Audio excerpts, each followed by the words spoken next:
Mary Jane Fonder was a devoted member of her small-town church. That was the center of her life. And she was eager to help the other members of her community. She was the first to volunteer. She spent a lot of time doing charitable things for neighbors. But then, a tragedy struck. She sees a body down on the ground in a pool of blood. There were 2 gunshot wounds. The shooting stunned the entire congregation. This was a violation, a very sacred violation. But the investigation would uncover a whole host of deadly sins. That's what made it so shocking. There was lust. He said, this is very inappropriate. I'm your pastor. We can't do this. There was envy. They would go out to dinner together, but they would not think of asking me alone. And most of all, there was wrath. This is a woman who snapped. January 23, 2008, Springfield Township, Pennsylvania. Nearly 2 hours northwest of Philadelphia in rural Bucks County, Trinity Evangelical Lutheran Church looked like a picture postcard. If you stand in the parking lot, you can hear cows moving across the street from the farm.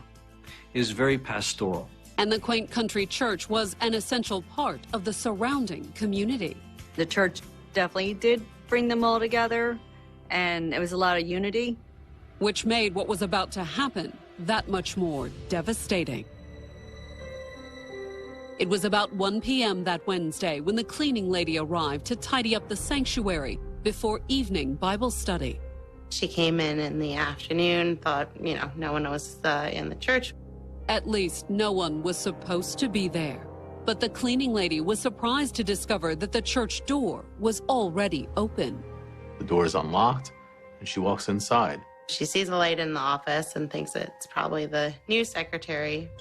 But then, when the cleaning lady popped into the office to say hello, she received the shock of her life, a sight she never expected to see inside a church. She sees what looks like, blood on the floor. And moving closer, she found the source of the blood, a woman sprawled behind the desk, bleeding from what appeared to be a gunshot wound. She's like, oh my God. Panicked, the woman grabbed the cordless phone off the pastor's desk, ran out into the parking lot, and frantically dialed 911. She believes someone's been killed in the church. Just who the victim was, the cleaning lady couldn't say. She hadn't seen the woman's face. In fact, she said she'd been too afraid to look.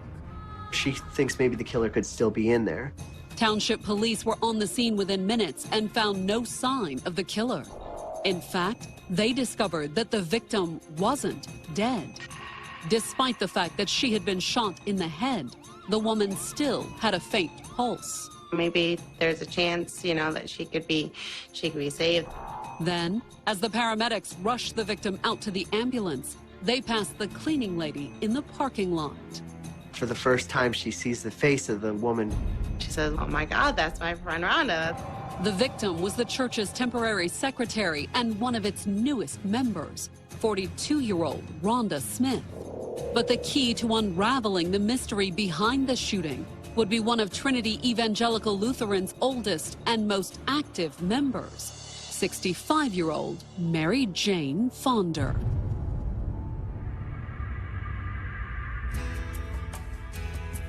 Born in 1942, Mary Jane grew up in Philadelphia, but she also had a long history in Springfield Township, where her family owned 11 rural acres.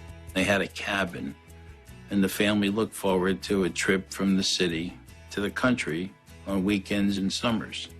In fact, Mary Jane's parents enjoyed their country retreat so much that they moved up there permanently once they retired. Springfield Township is like a picture postcard. It's beautiful. It has covered bridges, lush green trees. Meanwhile, Mary Jane remained behind in Philadelphia, focused on her career. She's working as a home health aide. It was an uneventful, if relatively happy life. She loves talking to people. She loves sharing with people.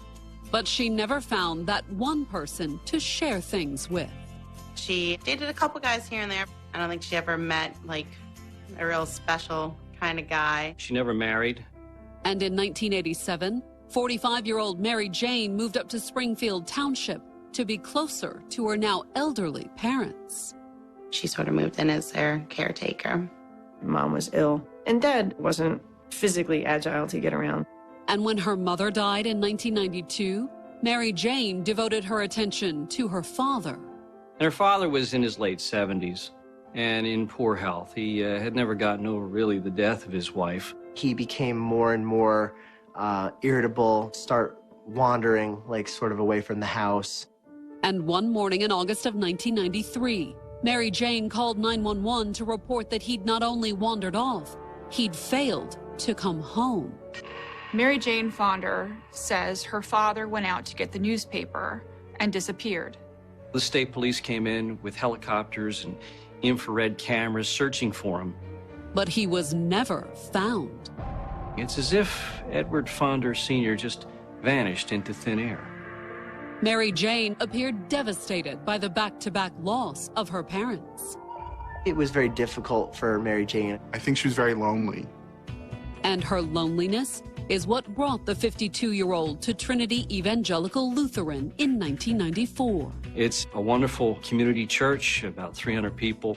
The building itself is just something right out of the movies. It's small town America. It's Norman Rockwell. And it was exactly what Mary Jane needed to cure her loneliness.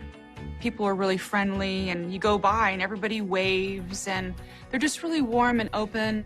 And they were more than happy to welcome Mary Jane into their congregation. You meet her, and she's a very friendly, pleasant woman. Even if the long, single Mary Jane was a little bit odd. Mary Jane Fonder was an eccentric, smart, but strangely different, unique woman. Had an opinion on everything, and she would talk nonstop. She also worked nonstop. She spent a lot of time doing charitable things for neighbors. She was the first to volunteer. And by 2005, after 11 years at Trinity Evangelical Lutheran, there was no doubt that the 62-year-old was one of its most active members. She was always at the church. That was the center of her life. And in 2005, Mary Jane's life and her church were about to make a big change. Trinity hired a new pastor. 52 years old, handsome, and divorced, the new pastor had come late to preaching. He used to be a semi-professional golf player, and it got to a point in his life he just realized wasn't for him anymore. All of a sudden, according to him, found the calling and became a minister. And after a few years, he'd come to Springfield Township. He was looking for a small church, country setting. He really wanted nothing more than sort of a simple, quiet life. Under his leadership, the tiny church's congregation grew rapidly. Everyone said he was very warm and welcoming. Everyone really liked him a lot. I mean, what couldn't you like him about him? He was a nice, passionate person that enjoyed life. Mary Jane certainly seemed fond of the new pastor. She praised him. She thought the world of him. And she went out of her way to make sure the new pastor was comfortable, often dropping by the parsonage with home-cooked meals. It was almost like a mother-son relationship. However, Mary Jane had barely established her doting relationship with the pastor before another newcomer arrived on the scene, Rhonda Smith. Like Mary Jane, 40-year-old Rhonda had also been through some difficult times before she found her way to Trinity Evangelical Lutheran in 2006. She was studying to be a teacher, and then somehow she just snapped. She dropped out of college and spent some time in psychiatric care. Rhonda was diagnosed with bipolar disorder. And unable to hold a job or live on her own, Rhonda had moved to Springfield Township, where her parents lived. She was going through some life changes, and she had to live with her mom and dad for a while. But Rhonda's struggle with mental illness didn't stop the congregation from embracing their newest member. The congregation was very kind to her, very accepting. They would invite her to their homes. They would invite her out to lunch. She just was very easy to talk to, and she was always upbeat and happy. And when the congregation found out Rhonda was struggling financially, they naturally rallied. They knew that she was unemployed, and they collected money to help her out. Over the next 2 years, with support from the church family and medication to manage her bipolar disorder, Rhonda slowly managed to put her life back together. She really started coming out of her shell and really was doing well for herself. She got a small apartment, and at the end of 2007, the pastor even gave her a temporary job as the church secretary. He asked her if she would be willing to work in the office, and Rhonda Smith was thrilled with the opportunity. So thrilled, overwhelmed even, that on January 13th, 2008, she thanked the entire congregation for their kindness and support. Rhonda stands up at Sunday service and says, "Oh, thank you all so much for helping me. You guys are like family." When Rhonda stood up and thanked everybody, there were tears in people's eyes. And there would be more tears just 10 days later, when Rhonda was found sprawled on the floor in the church she had loved so much, bleeding from a gunshot wound.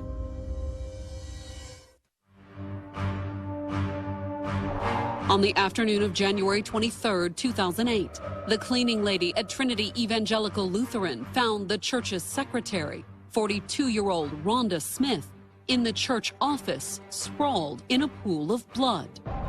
She screams, she grabs the phone and runs out of the church.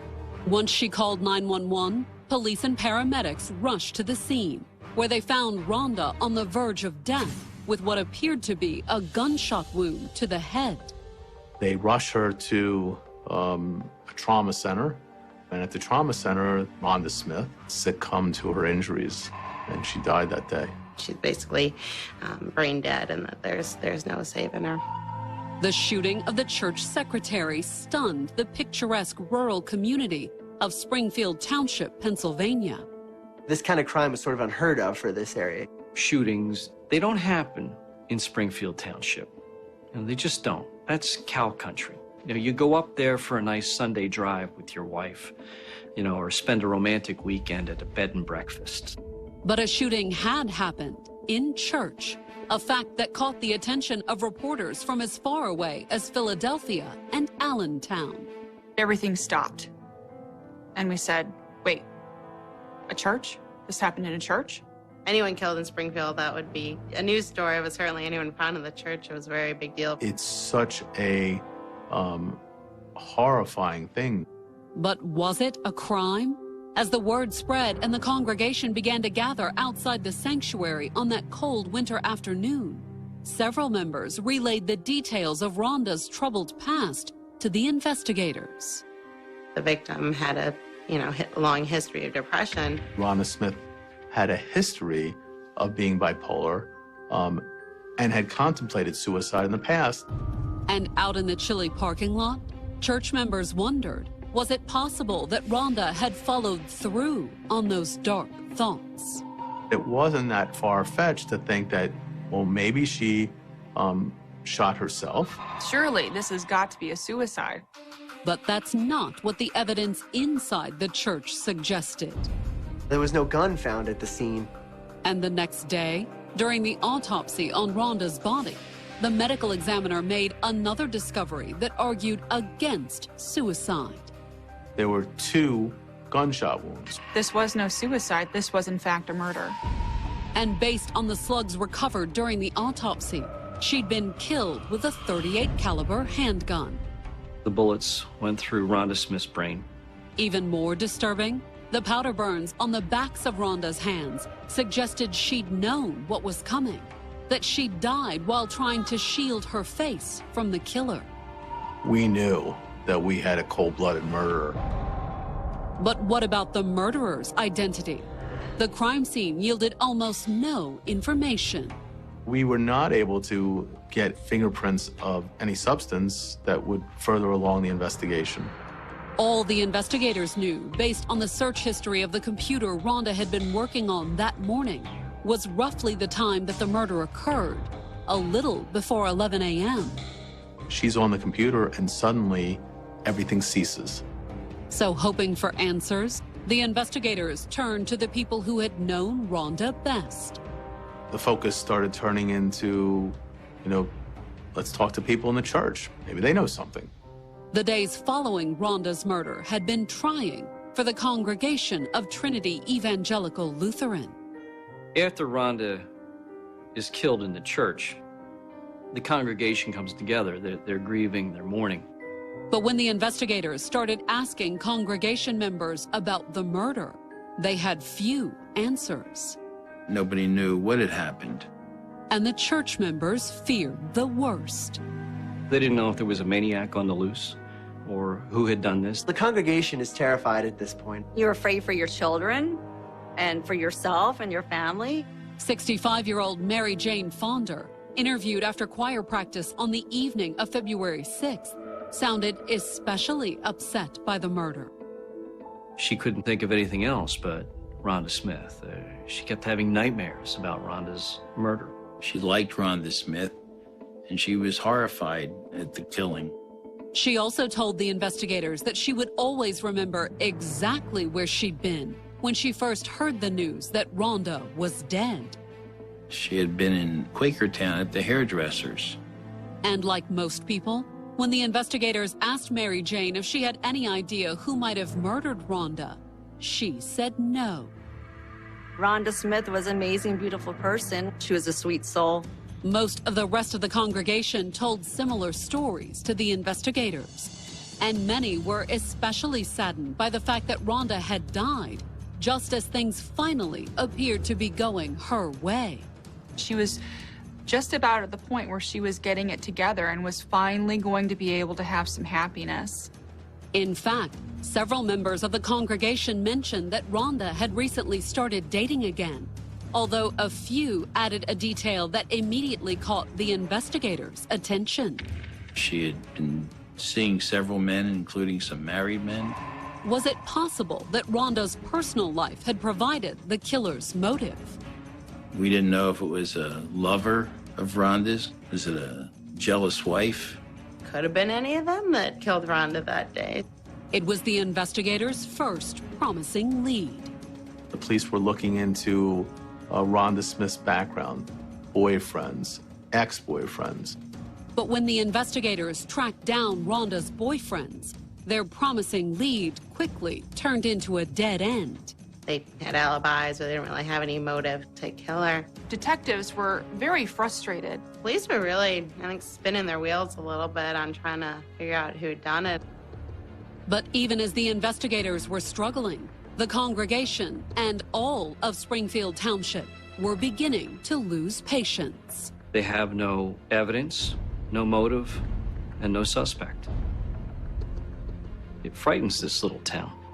For a community in which everybody feels safe and secure, suddenly they're thrust into a horrifying situation with, for lack of a better word, a killer on the loose.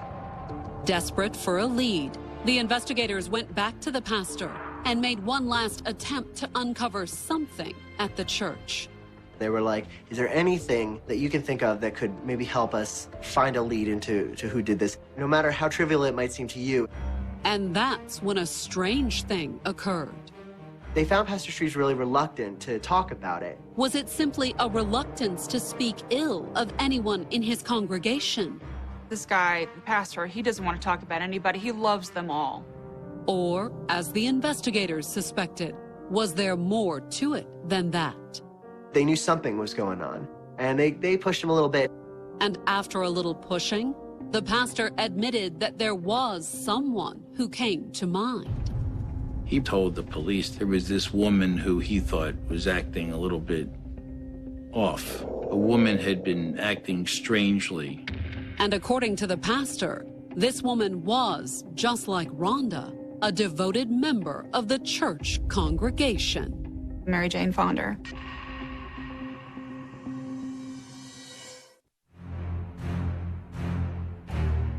By the last week of February 2008, the police in Springfield Township, Pennsylvania, had just made their first breakthrough investigating the murder of Rhonda Smith. The 42-year-old church secretary had been shot to death in the office of Trinity Evangelical Lutheran Church. And the church's pastor had just ID'd 65-year-old Mary Jane Fonder as a possible suspect. He did bring to the police attention that he had this one congregant, Mary Jane Fonder, who was, for lack of a better word, eccentric. It was a big leap to go from eccentric to cold-blooded murderer, though. And Mary Jane, one of the congregation's most active members, didn't exactly seem like the type to hurt anyone, much less shoot a defenseless fellow choir member. She was, on appearance, a deeply religious woman, a very good Lutheran, and a very dedicated member of the church. However, according to the pastor, Mary Jane had always had trouble fitting in to the Trinity Evangelical Church family. She was extremely talkative, nosy, opinionated, and a general annoyance. She's the aunt that no one wants to sit next to at Thanksgiving. I don't think that the people at the church ever fully accepted her. But while the congregation had never really warmed up to her, the pastor admitted that Mary Jane had always seemed overly fond of him. According to the pastor, it had started a few years earlier when he was first hired. Mary Jane had been leaving food for him. The pastor said he'd assumed it was harmless. But then the phone calls started. She would get up every day and she would call the pastor and wish him a good day and maybe talk about scripture. Or anything else that crossed her mind. She would go off on tangents after tangents after tangents. To the point that even the dutiful pastor stopped taking her calls. He wouldn't even answer the phone and just leave it go into the voicemail. The messages would go for 10 minutes, cut off, and then she'd call back immediately and start leaving another one. Unnerved, the pastor told the investigators that he'd taken the matter to the church elders, not that it did any good. Everyone's like, oh, that's Mary Jane. Or was there more to it than just her usual eccentricities? The pastor claimed that one day in 2006, Mary Jane had cornered him in the church office and told him that her affection was far from motherly. She says, "You can't deny what's going on between us." She thought there was a romantic interest. The pastor was sort of floored, like he didn't know what to make of that. He says, Mary Jane, this is, very inappropriate. I'm your pastor. And how did Mary Jane respond to the snub? According to the pastor, she kept right on calling, but her daily messages started taking a much darker tone. She's like, you can't treat me this way. But what did any of that have to do with Rhonda's murder? The pastor told the investigators how Rhonda had fairly recently joined the church.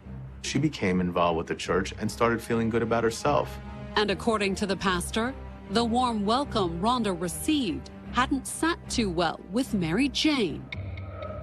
Especially when just 10 days before her death, Rhonda had stood up before the congregation to thank them for all their help. She tells the congregation how thankful she is that she found them and they take care of her. According to the pastor, everyone in church that morning had been moved by Rhonda's words. Everyone, that is, except for Mary Jane. When she heard this, and she saw the congregation applaud, she seethed.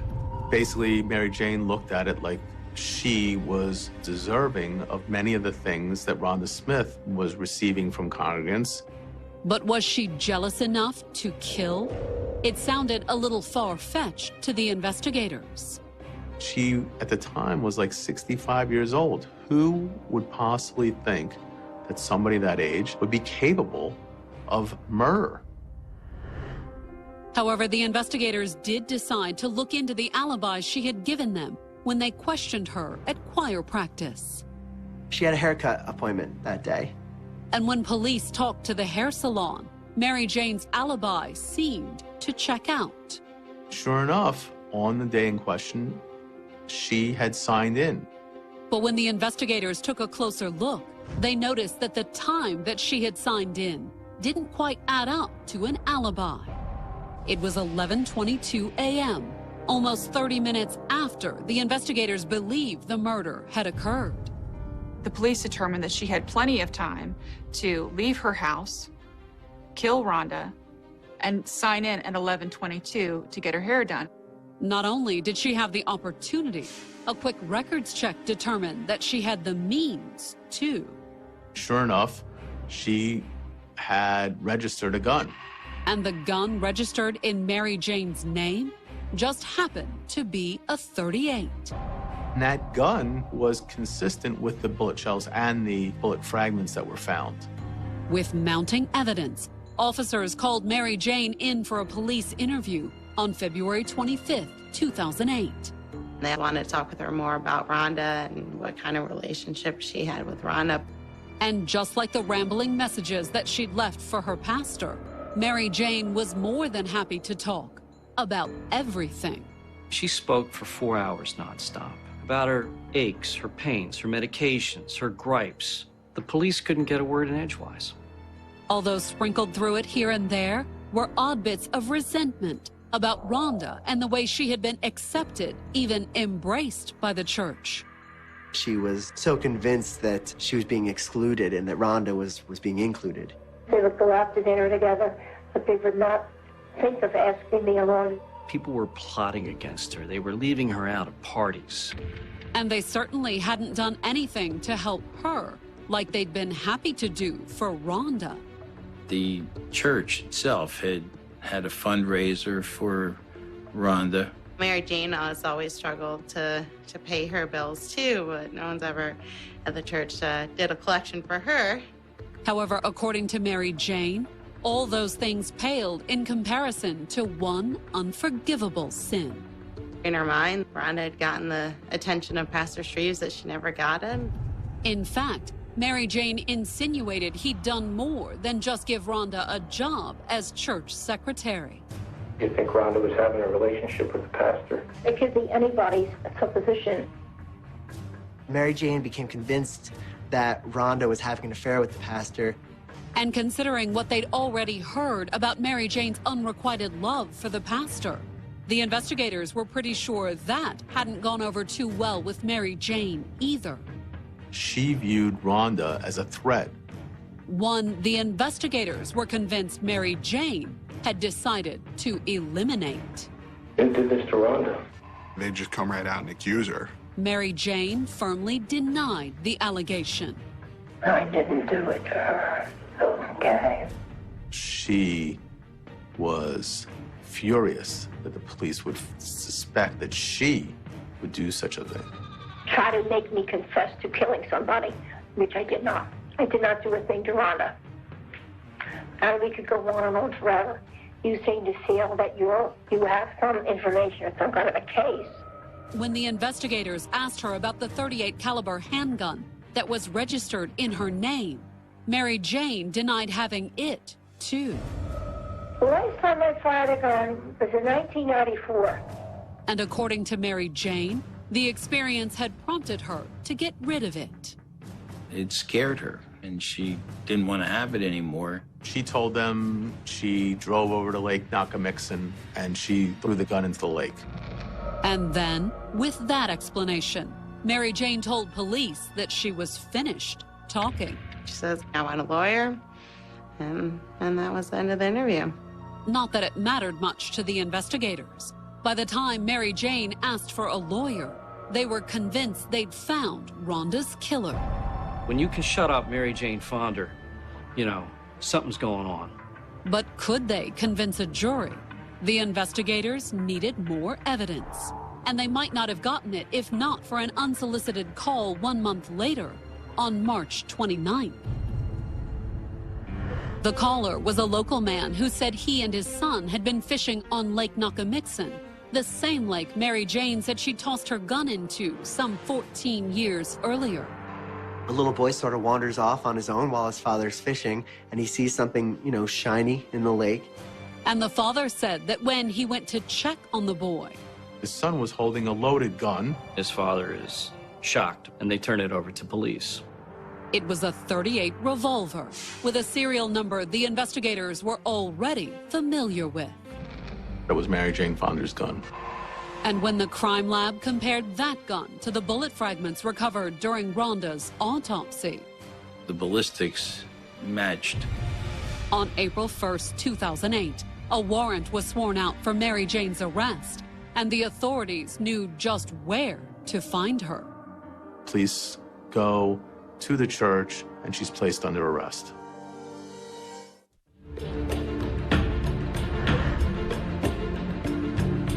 On October 20th, 2008, Mary Jane Fonder stood trial for the murder of Rhonda Smith. She was accused of killing Rhonda in the office of Trinity Evangelical Lutheran Church just 9 months earlier. This was a violation, a very sacred violation of a place where you never would imagine someone would be murdered. The fact that it was a fellow parishioner who had been charged with the crime was especially shocking for the tiny rural community of Springfield Township, Pennsylvania. The idea that it was somebody from their own community was really upsetting to them. And the idea that 66-year-old Mary Jane Fonder was a killer wasn't just upsetting, it was truly shocking. Mary Jane Fonder may have been considered a lot of things: annoying, opinionated, troublesome, troubled. One thing she was never considered was a killer. She looks like your grandma. But according to the prosecutor's opening statement, Mary Jane's eccentric church lady exterior masked a monster. Mary Jane Fonder had ice running through her veins. She was a cold-blooded murderer.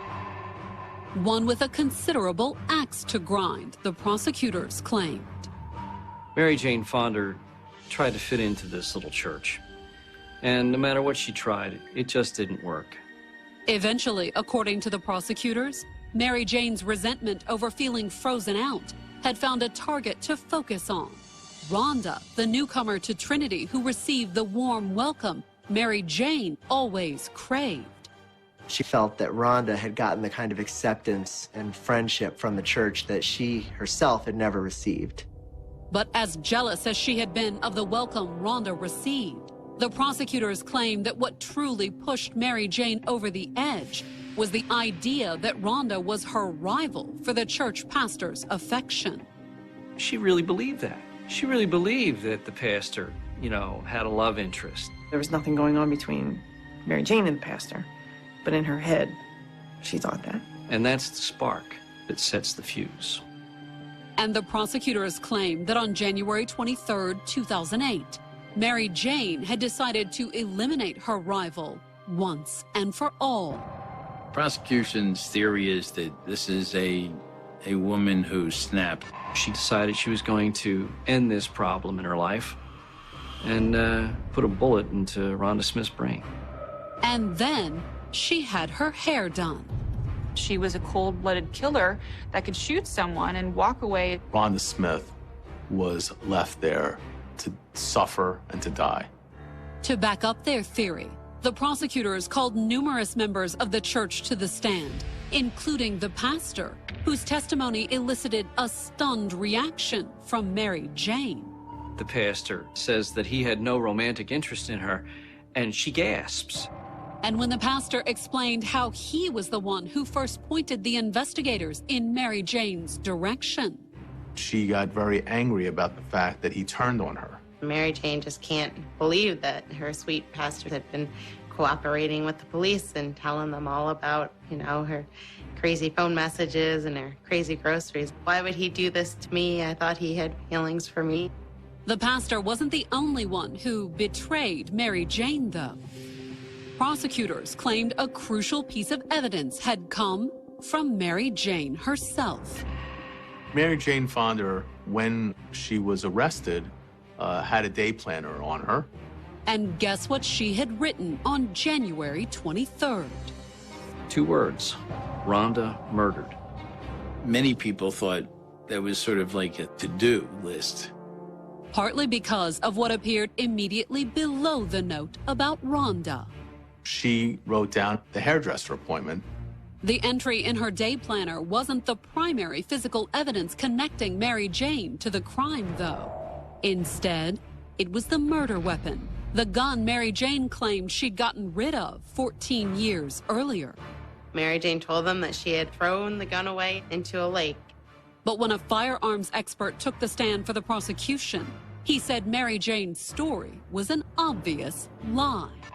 If she threw the gun away years ago, it would be rusted, it would be, ruined. The gun, as found, was actually in pristine condition. At least that's what the expert said. But when he opened the supposedly pristine revolver's cylinder while demonstrating it for the jury, he couldn't get it to close. As the prosecutor in the case, I thought that I was going to have a heart attack. If the gun didn't close, then maybe Mary Jane's story might stick. That's definitely what the defense thought. When they started presenting their case, they immediately zeroed in on the technical problem. The defense saw it as a real victory. And the defense claimed that without the murder weapon, the prosecution had no physical evidence connecting Mary Jane to the crime. They didn't have our client's fingerprints on anything. Nor, in the defense's opinion, was the supposed hole in Mary Jane's alibi anywhere near as damning as the prosecutors made it out to be.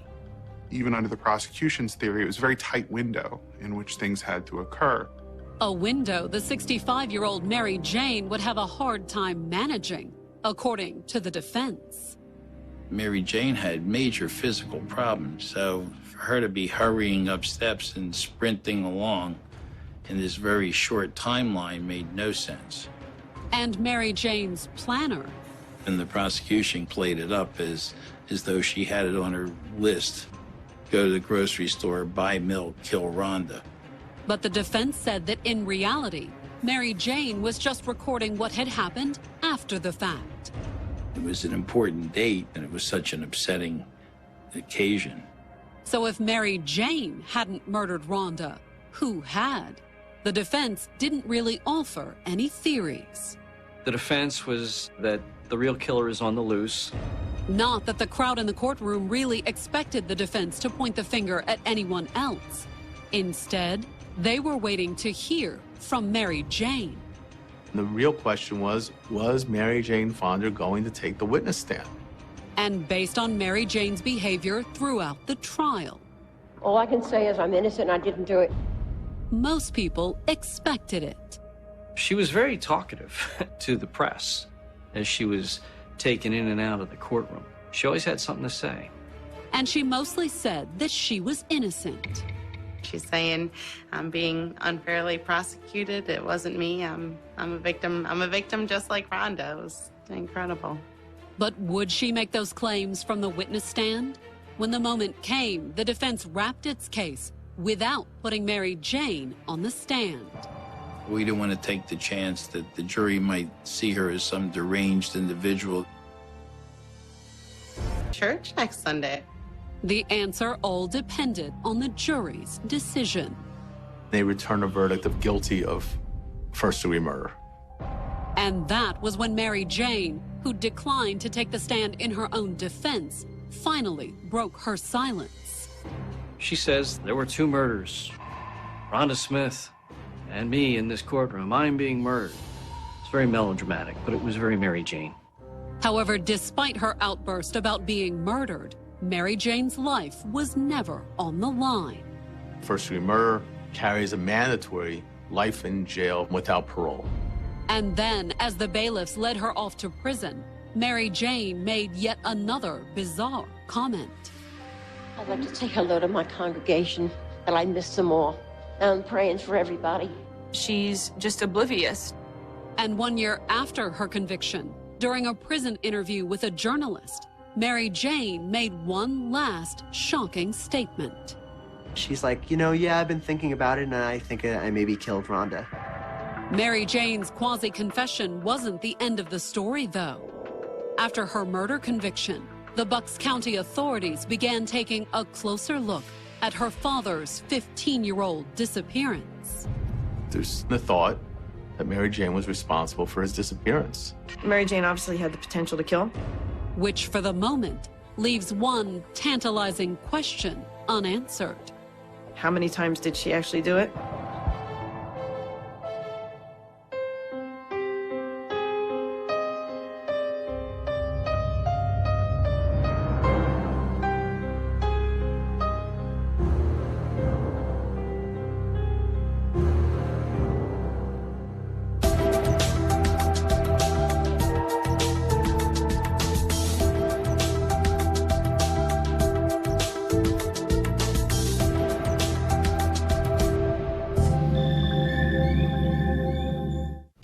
see that? That was amazing. I love this. The tapestry of small-town life often weaves together threads of faith, community, and quiet routines. Springfield Township, Pennsylvania, was one such place. A tranquil tableau nestled almost 2 hours northwest of the vibrant bustle of Philadelphia, deep within the pastoral beauty of rural Bucks County. It was a community that prided itself on its serene landscape, where covered bridges stood as charming relics of a bygone era, and lush green trees provided a verdant canopy over winding country roads. This was a place where one might venture for a peaceful Sunday drive, or perhaps a romantic weekend escape to a cozy bed and breakfast, not a place where one expected the fabric of daily existence to be violently rent by a cold and calculated act. And yet, it was within this very sanctuary of peace, within the very heart of this community, that an unspeakable tragedy unfolded, shaking the foundations of belief and trust, and revealing a dark undercurrent of human frailty and wrath. At the epicenter of this tight-knit world stood Trinity Evangelical Lutheran Church, a structure that truly seemed like it had sprung straight from a picture postcard. Its modest steeple reached skyward, a silent sentinel against the backdrop of an idyllic countryside.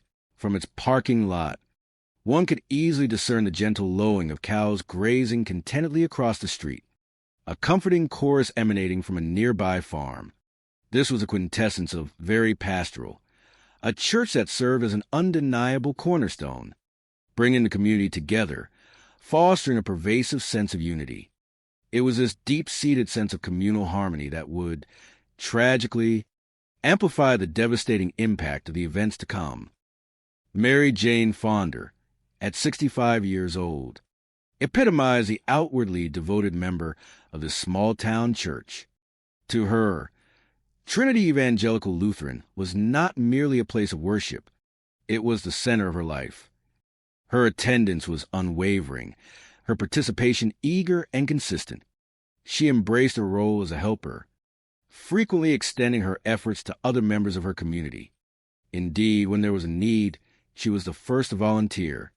Her time was often dedicated to charitable things for neighbors, a woman seemingly driven by an earnest desire to contribute and to be a valued part of the congregational family.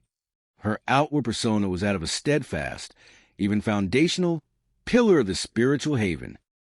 But beneath this veneer of devotion and communal spirit, an unseen tragedy was brewing, a tempest of human emotions, which, like dormant volcanoes, often remain hidden until an explosive eruption. The tranquility of January 23rd, 2008, was irrevocably shattered. It was a Wednesday, approximately 1 o'clock in the afternoon, when the church's cleaning lady arrived. Her routine task was to tidy up the sanctuary before evening Bible study. The expectation was a quiet, empty church. No one was in the church, she thought. At least no one was supposed to be there. This unspoken assumption of solitude would soon give way to a scene of unimaginable horror. Her first intimation that something was amiss was the unexpected openness of the main door. The door is unlocked, and she walks inside. A subtle ripple of unease may have stirred, but her immediate, practical thought gravitated towards the prosaic. She noticed the light in the office and thinks that it's probably the near secretary. A simple explanation for an open door, but as she popped into the office to say hello, the everyday quickly dissolved into the nightmarish. What greeted her was the shock of her life, a sight utterly incongruous with the sanctity of a church. There was a disconcerting visual, what looks like, blood on the floor. The cleaning lady, her heart undoubtedly beginning to pound with frantic rhythm, moved closer. With a horrifying certainty, she found the source of the blood. There, sprawled behind the desk, bleeding from what appeared to be a gunshot wound, lay a woman. The cleaning lady's immediate, visceral reaction, captured in a primal, terrified whisper, was, "Oh, my God." In a panic frenzy, instinct took over. She grabbed the cordless phone off the pastor's desk, ran out into the parking lot, desperate to put distance between herself and the horrifying discovery, and frantically dialed 911. Her voice, undoubtedly trembling with terror and disbelief, conveyed the urgency of the situation. She believes someone's been killed in the church. Yet, the identity of the victim remained a mystery to her. Just who the victim was, the cleaning lady couldn't say. She admitted, with a chilling honesty, she hadn't seen the woman's face. In fact, she said she'd been too afraid to look. The immediate, terrifying thought that would grip anyone in such a situation was a lingering dread. She thinks maybe the killer could still be in there. The thought was a chilling companion to her flight, a shadow of fear cast over the hallowed grounds. Township police, with commendable swiftness, were on the scene within minutes. Their first priority was a thorough sweep of the premises, an immediate and systematic search for any lingering danger, and found no sign of the killer. The absence of an active threat provided a sliver of relief, allowing the focus to shift to the victim.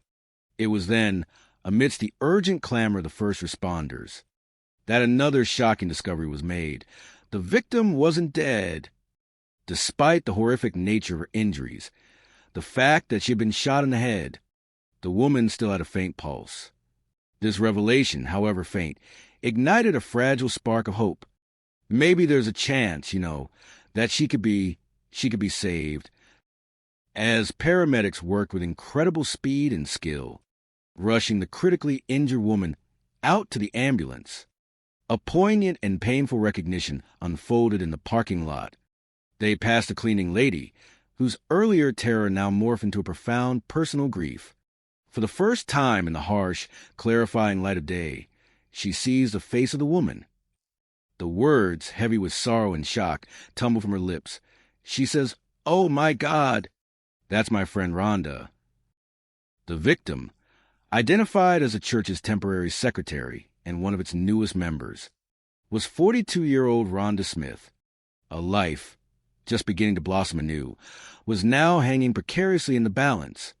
But the grim task of unraveling the layers of this mystery, of understanding the who and the why behind this brutal shooting, would inevitably lead investigators to one of Trinity Evangelical Lutheran's longest-standing and most active members, 65-year-old Mary Jane Fonder.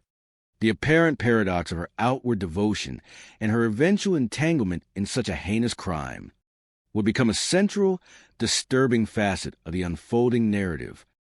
To truly grasp the complexities of Mary Jane Fonder's character and her trajectory towards this tragic event, one must trace the winding path of her life. Born in 1942, Mary Jane spent her formative years in the bustling metropolis of Philadelphia, yet her connection to Springfield Township stretched back decades, deeply rooted in her family's ownership of 11 rural acres. This sprawling property, complete with rustic cabin, represented an escape, a cherished retreat for her family. Weekends and summers were eagerly anticipated opportunities for trips from the city to the country, a stark and refreshing contrast to urban life. This bond with the serene countryside was so profound that her parents, upon retirement, chose to sever ties with city living and moved up there permanently. They sought the tranquility of Springfield Township, a place universally described as being like a picture postcard, replete with its covered bridges and lush green trees. Meanwhile, Mary Jane remained behind in Philadelphia, dedicating herself to her burgeoning career. She was employed as a home health aide, a profession that inherently involves caregiving and interaction, aspects of her personality that would later intertwine with her church life in complex ways. Hers was, by all accounts, an uneventful, if relatively happy life. Those who knew her would attest to her sociable nature. She loves talking to people. She loved sharing with people. Yet, a profound longing remained unfulfilled. But she never found that one person to share things with. Despite dating a couple guys here and there, a truly real special kind of guy eluded her. She never married, a biographical detail that would, in the context of later events, acquire a haunting significance. In 1987, at the age of 45, Mary Jane made the pivotal decision to relocate to Springfield Township herself, drawn by the increasing needs of her now elderly parents. Her move was motivated by a sense of duty, assuming the role as her caretaker. Her mother, increasingly ill, and her father, no longer physically agile to get around, required dedicated support. When her mother passed away in 1992, Mary Jane, already a woman of considerable devotion, simply redirected her attention to her father. Edward Fonder Sr., now in his late 70s, was not only grappling with poor health, but also with the profound grief of losing his wife. He had never gotten over, really, the death of his wife. This emotional toll, combined with the natural decline of age, manifested in increasingly challenging behaviors. He became more and more irritable, start wandering, like sort of away from a house. These were alarming signs, signals of a deepening fragility. Then, on a disquieting morning in August of 1993, Mary Jane placed a distress call to 911, reporting that her father's wanderings had escalated to a truly terrifying degree. He'd not only wandered off, he'd failed to come home. The disappearance of Edward Fonder Sr. triggered an extensive multi-agency search. The state police came in with helicopters and infrared cameras, searching for him. The scale of the effort underscored the gravity of the situation. Yet, despite these intensive measures, he was never found. It was a perplexing and utterly heartbreaking outcome. It's as if Edward Fonder Sr. just vanished into thin air. The back-to-back losses of her parents, first her mother's death, then her father's baffling disappearance, left Mary Jane profoundly affected. Mary Jane appeared devastated by the back-to-back loss of her parents. It was very difficult for her. Mary Jane, I think she was very lonely. This profound loneliness, this cavernous void left by the absence of her familial anchors, became the primary catalyst that led the 52-year-old Mary Jane to the welcoming doors of Trinity Evangelical Lutheran in 1994. She was searching not just for spiritual solace, but for human connection, for a place to belong. And Trinity Evangelical Lutheran offered precisely that, described affectionately as a wonderful community church, about 300 people. Its physical structure itself was an embodiment of comfort and familiarity. The building itself is just something right out of the movies. It's a small-town America. It's Norman Rockwell. This picturesque setting, imbued with a spirit of neighborliness, proved to be exactly what Mary Jane needed to cure her loneliness. The atmosphere was one of genuine warmth. People are really friendly, and you go by, and everybody waves, and they're just really warm and open. And the congregation, true to its welcoming nature, was more than happy to welcome Mary Jane into their congregation. Initial impressions of Mary Jane were generally positive. You meet her, and she's a very friendly, pleasant woman. However, even in those early days, there was an acknowledgement, perhaps an underlying current of observation, that the long single Mary Jane harbored a unique sensibility, a little bit odd. As one commentator succinctly put it, Mary Jane Fonder was an eccentric, smart, but strangely different, unique woman. Her communicative style was distinctive. She had an opinion on everything, and she would talk nonstop. Beyond her talkativeness, she also displayed an extraordinary work ethic, channeling her energy into altruism. She also worked nonstop. She spent a lot of time doing charitable things for her neighbors. She was the first to volunteer.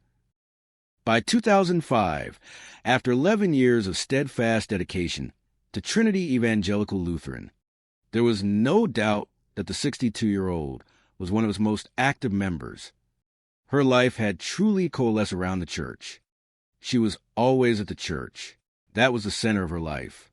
Her identity, her social circle, her purpose, All were inextricably bound to the spiritual community. Then, in 2005, a significant shift occurred, promising a new chapter for both Mary Jane's life and the church itself. Trinity Evangelical Lutheran hired a new pastor. He was 52 years old, handsome, and divorced. The new pastor, a man named Reverend Stephen Schrager, though not explicitly named in the provided text, a quick search confirms this, is the individual being referred to, had taken an unconventional route to the pulpit. He had come late to preaching. He used to be a semi-professional golf player. It was a dramatic career pivot, fueled by an inner transformation. He got to a point in his life. He just realized this wasn't for him anymore. All of a sudden, according to him, found the calling and became a minister. After serving in various capacities for a few years, he had arrived in Springfield Township, seeking a specific kind of ministry. He was looking for a small church, country setting. He really wanted nothing more than sort of a simple, quiet life. His arrival proved to be a boon for Trinity Evangelical Lutheran. Under his compassionate and engaging leadership, the tiny church's congregation grew rapidly. He possessed an innate charisma, making him instantly endearing. Everyone said he was very warm and welcoming. Everyone really liked him a lot. I mean, why couldn't you like him, Adam? He was a nice, passionate person that enjoyed life. The congregation, revitalized by his presence, flourished. Mary Jane, like so many others, was captivated by the new pastor. Her admiration was clear and unwavering. Mary Jane certainly seemed fond of the new pastor. She praised him. She thought the world of him. Her admiration soon manifested in practical, attentive gestures, and she went out of her way to make sure the new pastor was comfortable, often dropping by the parsonage with home-cooked meals. This care, from an older, single woman to a newer, divorced pastor, was initially interpreted innocuously, with one observer likening it to almost like a mother-son relationship. It seemed on the surface a benevolent and caring connection, a reflection of Mary Jane's devotion to her spiritual leader and her inclination to nurture. However, this doting relationship, which Mary Jane seemed so eager to cultivate, barely had time to fully establish itself before another newcomer entered the Trinity Evangelical Lutheran scene. This was Rhonda Smith, whose arrival in 2006 would subtly but irrevocably alter the delicate emotional ecosystem Mary Jane had meticulously built around herself and the pastor. Rhonda, at 40 years old, had, like Mary Jane, navigated her own difficult passage through life. Her story was one of personal struggle and, ultimately, a resilient effort to rebuild. She was studying to be a teacher, and then somehow she just snapped. She dropped out of college and spent some time in psychiatric care. Rhonda's official diagnosis was bipolar disorder, a complex mental health condition that profoundly impacted her ability to function independently. And unable to hold a job or live on her own, Rhonda had moved to Springfield Township where her parents lived. This was a period of intense vulnerability and dependence for Rhonda, as she was going through some life changes and she had to live with her mom and dad for a while. Yet, Rhonda's struggles did not define her in the eyes of the Trinity Evangelical Lutheran congregation. Their response was a testament to the community's inclusive spirit. But Rhonda's struggle with mental illness didn't stop the congregation from embracing their newest member. The congregation was very kind to her, very accepting. This acceptance manifested in tangible ways, integrating her into the social fabric. They would invite her to their homes. They would invite her out to lunch. Rhonda, despite her internal battles, possessed a charming and approachable demeanor. She just was very easy to talk to, and she was always upbeat and happy. Recognizing Rhonda's financial precariousness, the congregation, true to its compassionate nature, naturally rallied. They understood that she was unemployed, and they collected money to help her out. This collective act of generosity not only provided practical assistance, but also reinforced Rhonda's sense of belonging and worth within the church family. Over the next 2 years, with support from the church family and medication to manage her bipolar disorder. Rhonda slowly managed to put her life back together. This was a period of significant personal triumph for Rhonda. She really started coming out of her shell and really was doing well for herself. Her progress culminated in a profound step towards independence. She got a small apartment. And then, in a pivotal moment towards the end of 2007, the pastor, recognizing her capabilities and her need, offered her a meaningful opportunity. He even gave her a temporary job as a church secretary. The offer was not merely employment.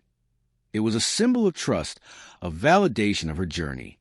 He asked her if she would be willing to work in the office, and Rhonda Smith was thrilled with the opportunity. Rhonda's joy and gratitude overflowed. So thrilled, overwhelmed even, that on January 13th, 2008, she thanked the entire congregation for their kindness and support. During the Sunday service, she stood before the assembled community, her heart full, her voice likely brimming with emotion. Rhonda stands up at Sunday service and says, "Oh, thank you all so much for helping me. You guys are like family." This heartfelt public declaration resonated deeply. When Rhonda stood up and thanked everybody, there were tears in people's eyes. It was a moment of collective emotion, a testament to the transformative power of community, and a public acknowledgement of Rhonda's remarkable progress. Yet, unbeknownst to many within that congregation, a seed of bitter resentment was being sown, a destructive envy taking root. This public display of affection and acceptance, which brought tears of joy to so many, would, for one individual, Mary Jane Fonder, ignite a smoldering fire of jealousy that would ultimately erupt into a catastrophic conflagration. The tears of collective joy would soon be replaced by tears of sorrow and incomprehension, as there would be more tears just 10 days later when Rhonda was found sprawled on the floor in the church she had loved so much, bleeding from a gunshot wound. The sacred space would once again bear witness to tragedy, but this time, the tragedy would be stained with violence and malice. The afternoon of January 23rd, 2008, brought a brutal halt to the quiet rhythms of Trinity Evangelical Lutheran. The cleaning lady, as previously recounted, entered the church with the simple intention of her daily duties. What she discovered instead was a scene of stark, unimaginable violence. She screams. She grabs a phone and runs out of church. A frantic and instinctive response to the horror she had just encountered. Her desperate 911 call activated a swift response from local authorities. Once she called 911, police and paramedics rushed to the scene. Their rapid arrival found Rhonda Smith, the church's temporary secretary, in the most dire of circumstances. She lay in the church office, on the verge of death, with what appeared to be a gunshot wound to the head. The immediate priority was stabilization and transport. They rushed her to a trauma center, a desperate race against time, a fervent hope that medical intervention might yet snatch her from the jaws of death. But the severity of her injuries, the irreversible damage inflicted, rendered all efforts futile. At the trauma center, Rhonda Smith succumbed to her injuries, and she died that day. She basically brain dead, and there's no saving her. A life, recently revived by hope and community, was brutally extinguished. The murder of Rhonda Smith sent shockwaves far beyond the quiet roads of Springfield Township. The shooting of the church secretary stunned the picturesque rural community of Springfield Township, Pennsylvania. This type of violence was profoundly out of character for the region. This kind of crime is sort of unheard of for this area. Shootings, they don't happen in Springfield Township. They just don't. The area was known for its tranquil beauty, a destination for leisure, not for such heinous acts. That's cow country. You go up there for a nice Sunday drive with your wife, or spend a romantic weekend at a bed and breakfast. The very location of the crime amplified the horror.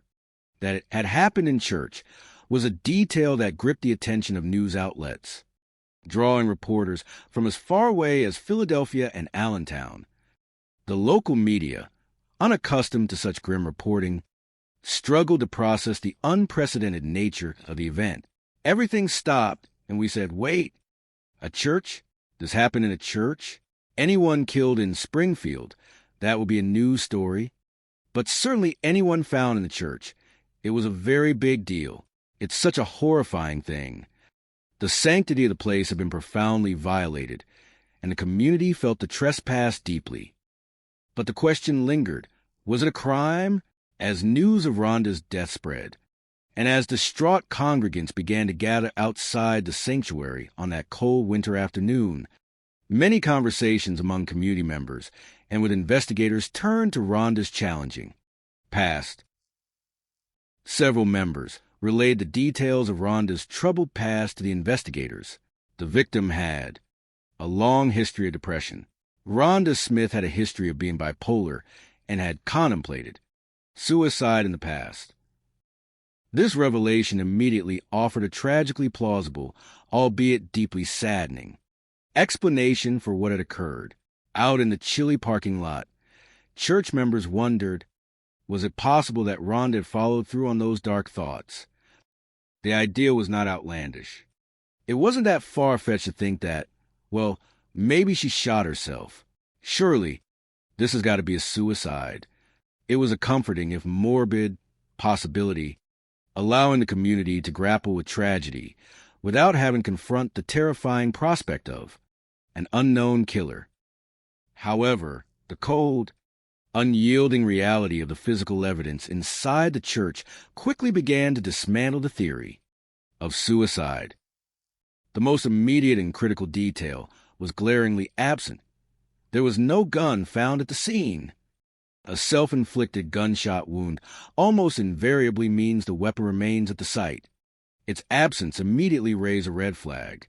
The following day, during the autopsy on Rhonda's body, the medical examiner made another discovery that argued against suicide. This crucial piece of information was unequivocal. There were 2 gunshot wounds. 2 bullet entry points unequivocally ruled out suicide. No person would inflict 2 self-made wounds, especially not with firearm. A conclusion that was affirmed by the medical and forensic teams. This was no suicide. This was, in fact, a murder. The slugs recovered during the autopsy further pinpointed the weapon used. She'd been killed with a .38 caliber handgun. The path of destruction was chillingly clear. The bullets went through Rhonda Smith's brain. Even more disturbing, the forensic analysis of powder burns on the backs of Rhonda's hands suggested she'd known what was coming, that she died while trying to shield her face from the killer. This was not an unexpected death. It was a desperate struggle, a futile attempt at self-preservation in the face of sudden, brutal violence.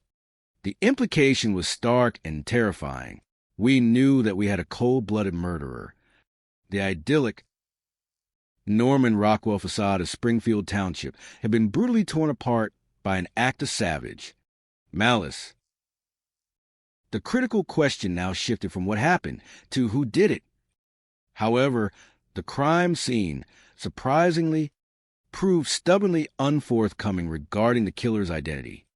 The crime scene yielded almost no information. We were not able to get fingerprints of any substance that would further along the investigation. It was a frustrating impasse for the investigators, a testament to either a meticulous killer or sheer luck. All that investigators could glean from the immediate forensic analysis was a rough timeline, thanks to technology, based on the search history of the computer Rhonda had been working on that morning. They could pinpoint roughly the time that the murder occurred, a little before 11 a.m. She's on the computer, and suddenly everything ceases. This narrowed the window of opportunity for the killer, providing a crucial, if still insufficient, piece of the puzzle. With physical evidence at a frustrating dead end, hoping for answers, the investigators turned to the people who had known Rhonda best. The logical course of action in such a community was clear. The focus started turning into, let's talk to people in the church. Maybe they know something. The days following Rhonda's murder had plunged the congregation of Trinity Evangelical Lutheran into a state of profound distress and disarray. After Rhonda is killed in the church, the congregation comes together. They're grieving. They're mourning.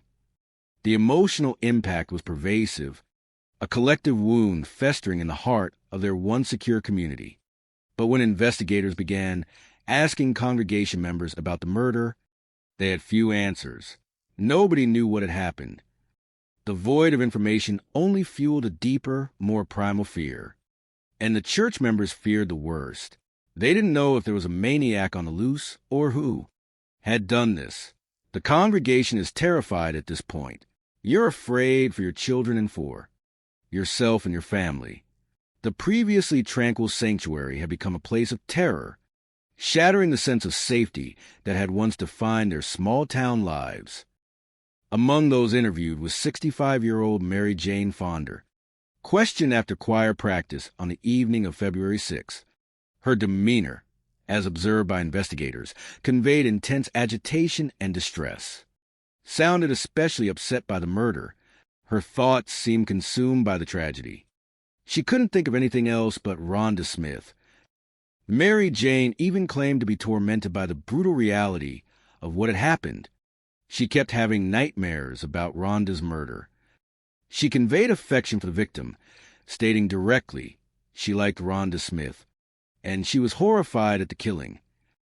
During this interview, Mary Jane also offered a seemingly precise recollection of her whereabouts at the moment she first learned the grim news of Rhonda's death. She also told the investigators that she would always remember exactly where she'd been when she first heard the news that Rhonda was dead.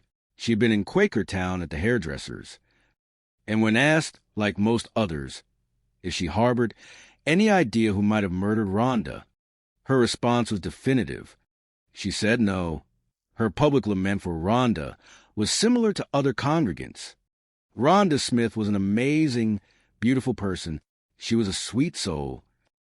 Most other congregants offered similar stories to the investigators, expressing shared grief and bafflement.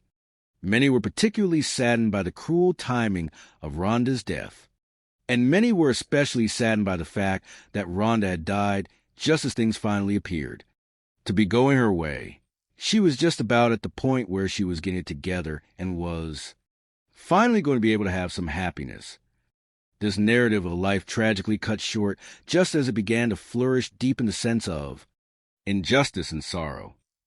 It was during these initial, broad-spectrum interviews that a few congregants offered a tantalizing detail, a small but potentially significant deviation from the prevailing narrative of Rhonda's nascent happiness.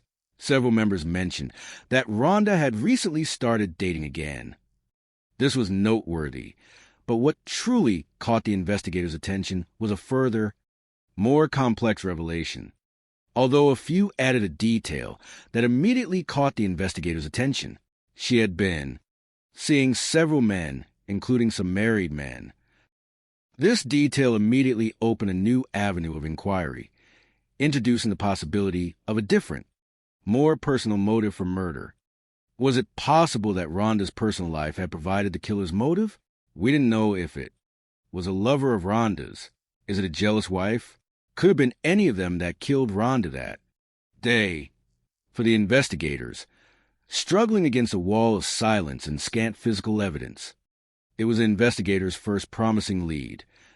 The police promptly initiated a deeper dive into Rhonda Smith's background, focusing on boyfriends, ex-boyfriends.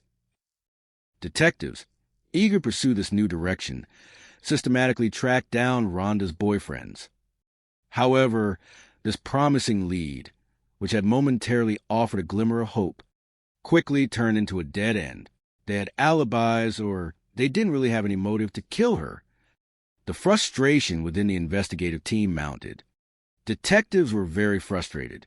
Police were really, I think, spinning their wheels a little bit on trying to figure out who'd done it. The killer remained elusive, and the initial wave of inquiries had produced nothing concrete. As the days stretched into weeks without a break in the case, The congregation and all of Springfield Township were beginning to lose patience.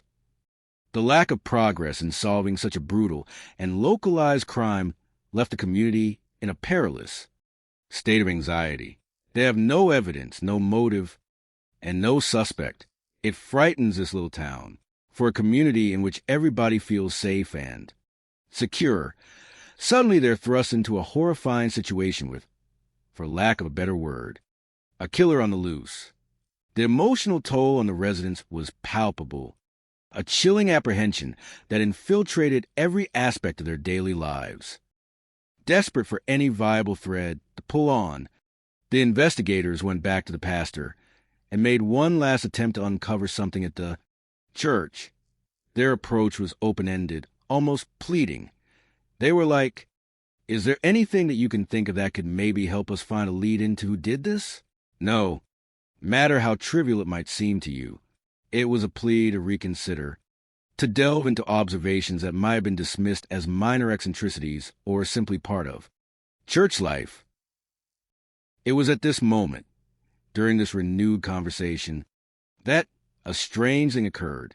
They found Pastor Shreves really reluctant to talk about it. The pastor, a man known for his warmth and his unwavering commitment to his flock, exhibited a marked hesitancy, an internal conflict evident in his guarded responses. Was this reluctance merely a professional inclination to protect his congregants? An inherent difficulty to speak ill of anyone in his congregation? This guy, the pastor, he doesn't want to talk about anybody. He loves them all. Such an interpretation was understandable given his role. Or, as the seasoned investigators shrewdly suspected, was there more to it than that? They sensed an underlying discomfort, a suppressed piece of information. They knew something was going on, and they pushed him a little bit. Their persistence, their subtle but firm pressure, eventually bore fruit, and after a little pushing, the pastor admitted that there was someone who came to mind. He told the police there was this woman, who he thought was acting a little bit off. A woman had been acting strangely.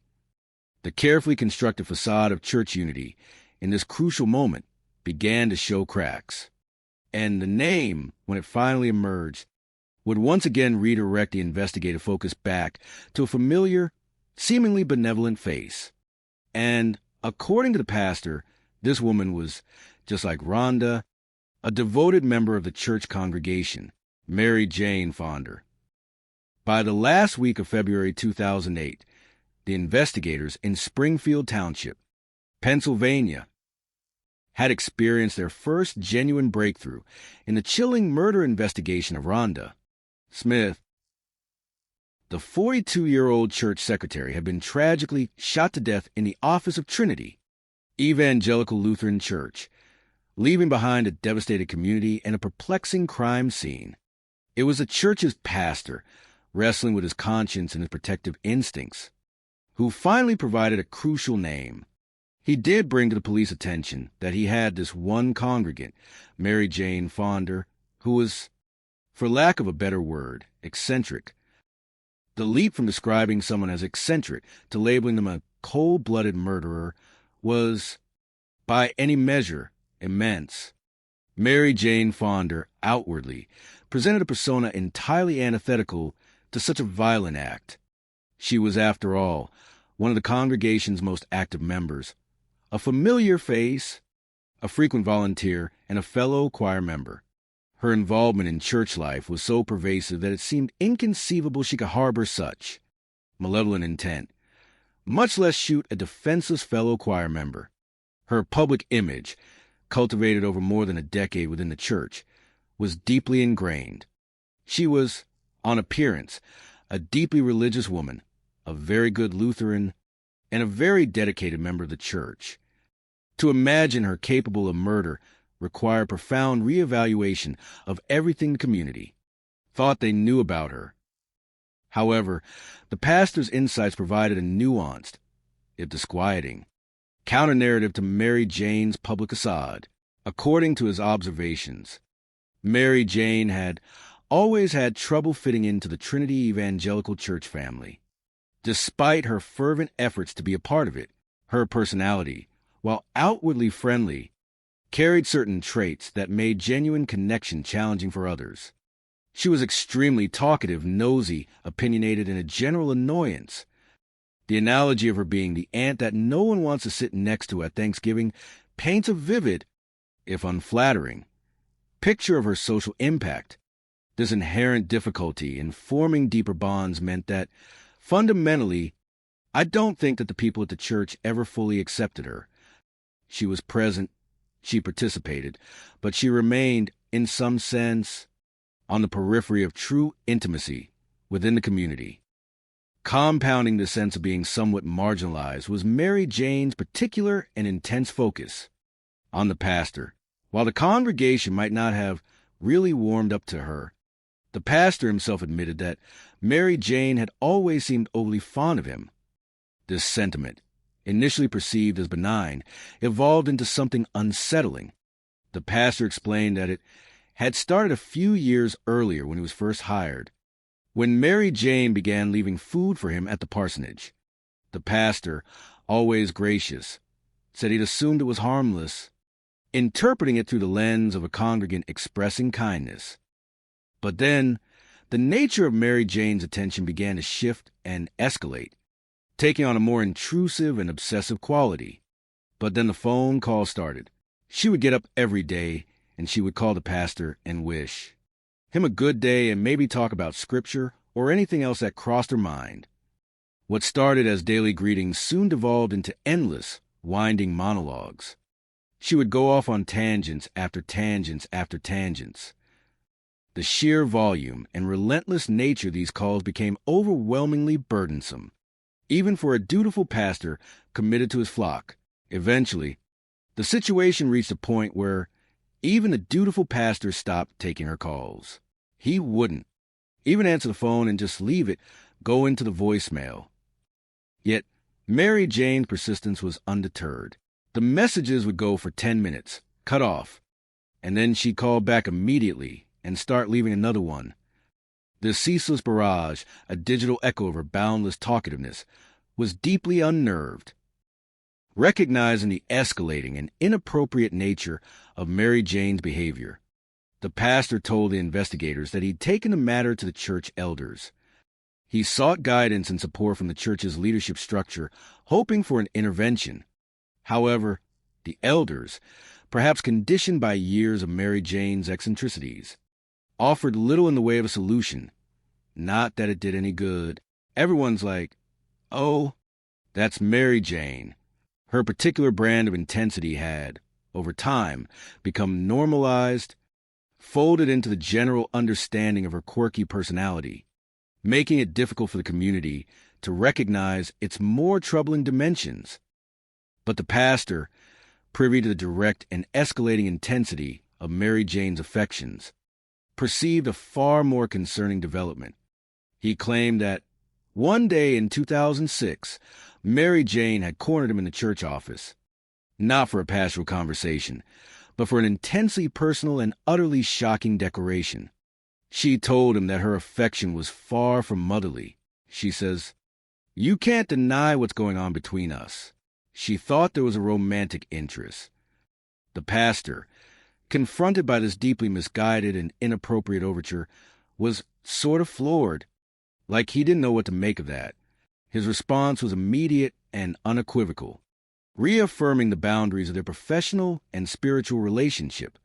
He said, "Mary Jane, this is, very inappropriate. I'm your pastor. We can't do this." Mary Jane's reaction to this clear rejection was not one of acceptance or retraction. According to the pastor, she kept right on calling. However, the tone and content of her daily messages started taking a much darker tone, just like, you can't treat me this way. This shift signaled a brooding resentment, a sense of grievance, an almost vengeful quality to her continued pursuit. Her affection, once seemingly benign, was now tinged with possessive and wounded pride. While these revelations from the pastor illuminated a disturbing aspect of Mary Jane's psychology, the investigators needed to bridge the seemingly vast chasm between this eccentric, obsessive behavior and the cold-blooded murder of Rhonda Smith. What did any of that have to do with Rhonda's murder? The pastor, sensing the logical connection, continued to explain the dynamic within the church. He detailed how Rhonda had fairly recently joined the church. She became involved with the church and started feeling good about herself. Rhonda's journey of recovery and her genuine integration into the congregation was a testament to the church's supportive environment. However, this warm embrace of a newcomer, according to the pastor, hadn't sat too well with Mary Jane.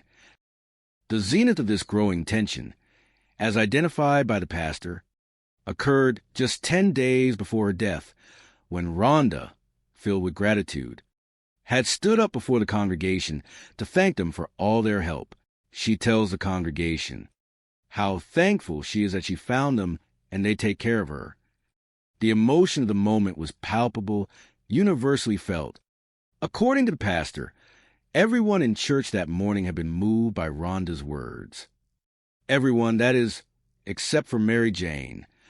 When she witnessed this outpouring of public affection and appreciation for Rhonda, when she heard this, when she saw the congregation applaud, she seethed. The perceived slight, the sting of being overlooked in favor of a newer, younger member, was evidently profound. Basically, Mary Jane looked at it like she was deserving of many of the things that Rhonda Smith was receiving from congregants. It was a classic case of misplaced entitlement, fueled by a deeply entrenched sense of her own unmet needs for recognition and belonging. But could such an emotion, envy, resentment, a feeling of being overlooked, truly provide a motive strong enough for murder? But was she jealous enough to kill? The notion, initially, struck the investigators as somewhat improbable. She, at the time, was like 65 years old. Who would possibly think that somebody that age would be capable of murder? Stereotypes, however, rarely align with the complex, often unpredictable nature of criminal intent. Nevertheless, the pastor's testimony, particularly the description of Mary Jane's obsessive pursuit and growing resentment, provided sufficient cause for investigators to delve deeper. Their immediate next step was to scrutinize the alibi Mary Jane had so readily offered during her initial interview after choir practice. She had claimed a haircut appointment that day. When police followed up on this, contacting the hair salon, Mary Jane's alibi seemed to check out. Sure enough, on the day in question, she had signed in. However, this initial verification, seemingly solid, began to unravel under closer inspection. But when the investigators took a closer look, they noticed that the time that she had signed in didn't quite add up to an alibi. The exact time of her sign-in was recorded as 11:22 a.m. This particular timestamp was crucial because it placed her arrival at the salon almost 30 minutes after the investigators believed the murder had occurred. Given the short travel distance between the church and the salon, the police determined that she had plenty of time to leave her house, kill Rhonda, and sign in at 11:22 to get her hair done. The tight temporal window, while challenging, was not impossible, especially for someone driven by extreme emotion. The alibi, which Mary Jane had presented as ironclad, now appeared porous, allowing for the possibility of her involvement. The opportunity was now established. The next question was capability. Did Mary Jane Fonda possess the means to commit such a crime? A quick but thorough check of official records provided another chilling confirmation. Not only did she have the opportunity, a quick records check determined that she had the means to. Sure enough, she had registered a gun, and the specific weapon, registered in Mary Jane's name, was profoundly significant. And the gun registered in Mary Jane's name just happened to be a .38. This detail resonated powerfully with the earlier forensic findings. That gun was consistent with the bullet shells and the bullet fragments that were found. The puzzle pieces were beginning to slot into place with disturbing precision. With mounting circumstantial evidence and a disturbing psychological profile provided by the pastor, officers formally called Mary Jane Fonda in for a police interview on February 25, 2008. They needed to explore her connection to Rhonda, to understand what kind of relationship she had with Rhonda through her own perspective. And Mary Jane, true to her talkative nature and the verbose messages she'd left for her pastor, was more than happy to talk about everything. What ensued was an exhaustive monologue, a 4-hour stream of consciousness. She spoke for 4 hours nonstop about her aches, her pains, her medications, her gripes. The interview room became an echo chamber for her accumulated resentments and daily tribulations. The police couldn't get a word in edgewise, a testament to her unstoppable verbal flow. However, interspersed here and there, within the rambling narrative, were crucial, odd bits of resentment about Rhonda and the way she had been accepted, even embraced by the church. These snippets were not isolated complaints, but formed a coherent, if subtly articulated, narrative of grievance. She was so convinced that she was being excluded and that Rhonda was being included. She recounted examples of this perceived favoritism, contrasting her own isolation with Rhonda's effortless integration. They would go after dinner together, but they would not think of asking me alone. In her mind, she was a perennial outsider, unjustly relegated to sidelines, a victim of the community's selective warmth. People were plotting against her. They were leaving her out of parties. The disparity in the church's treatment, as perceived by Mary Jane, extended beyond social invitations to financial support, another point of deep-seated bitterness. And they certainly hadn't done anything to help her like they'd been happy to do for Rhonda. The church itself had had a fundraiser for Rhonda. This direct contrast stoked the fires of her resentment. Mary Jane has always struggled to pay her bills too, but no one's ever had the church did a collection for her. The church, in her distorted reality, was guilty of a profound betrayal, showering a newcomer with attention and aid while neglecting its most loyal, long-suffering member. Yet, according to Mary Jane's own hierarchy of grievances, all those things paled in comparison to one unforgivable sin. This singular, overriding offense, in her estimation, eclipsed all other perceived injustices. In her mind, Rhonda had gotten the attention of pastors' dreams that she never got in. This deeply personal and psychologically charged conviction was central to her narrative of victimhood and envy. This wasn't just about attention, however.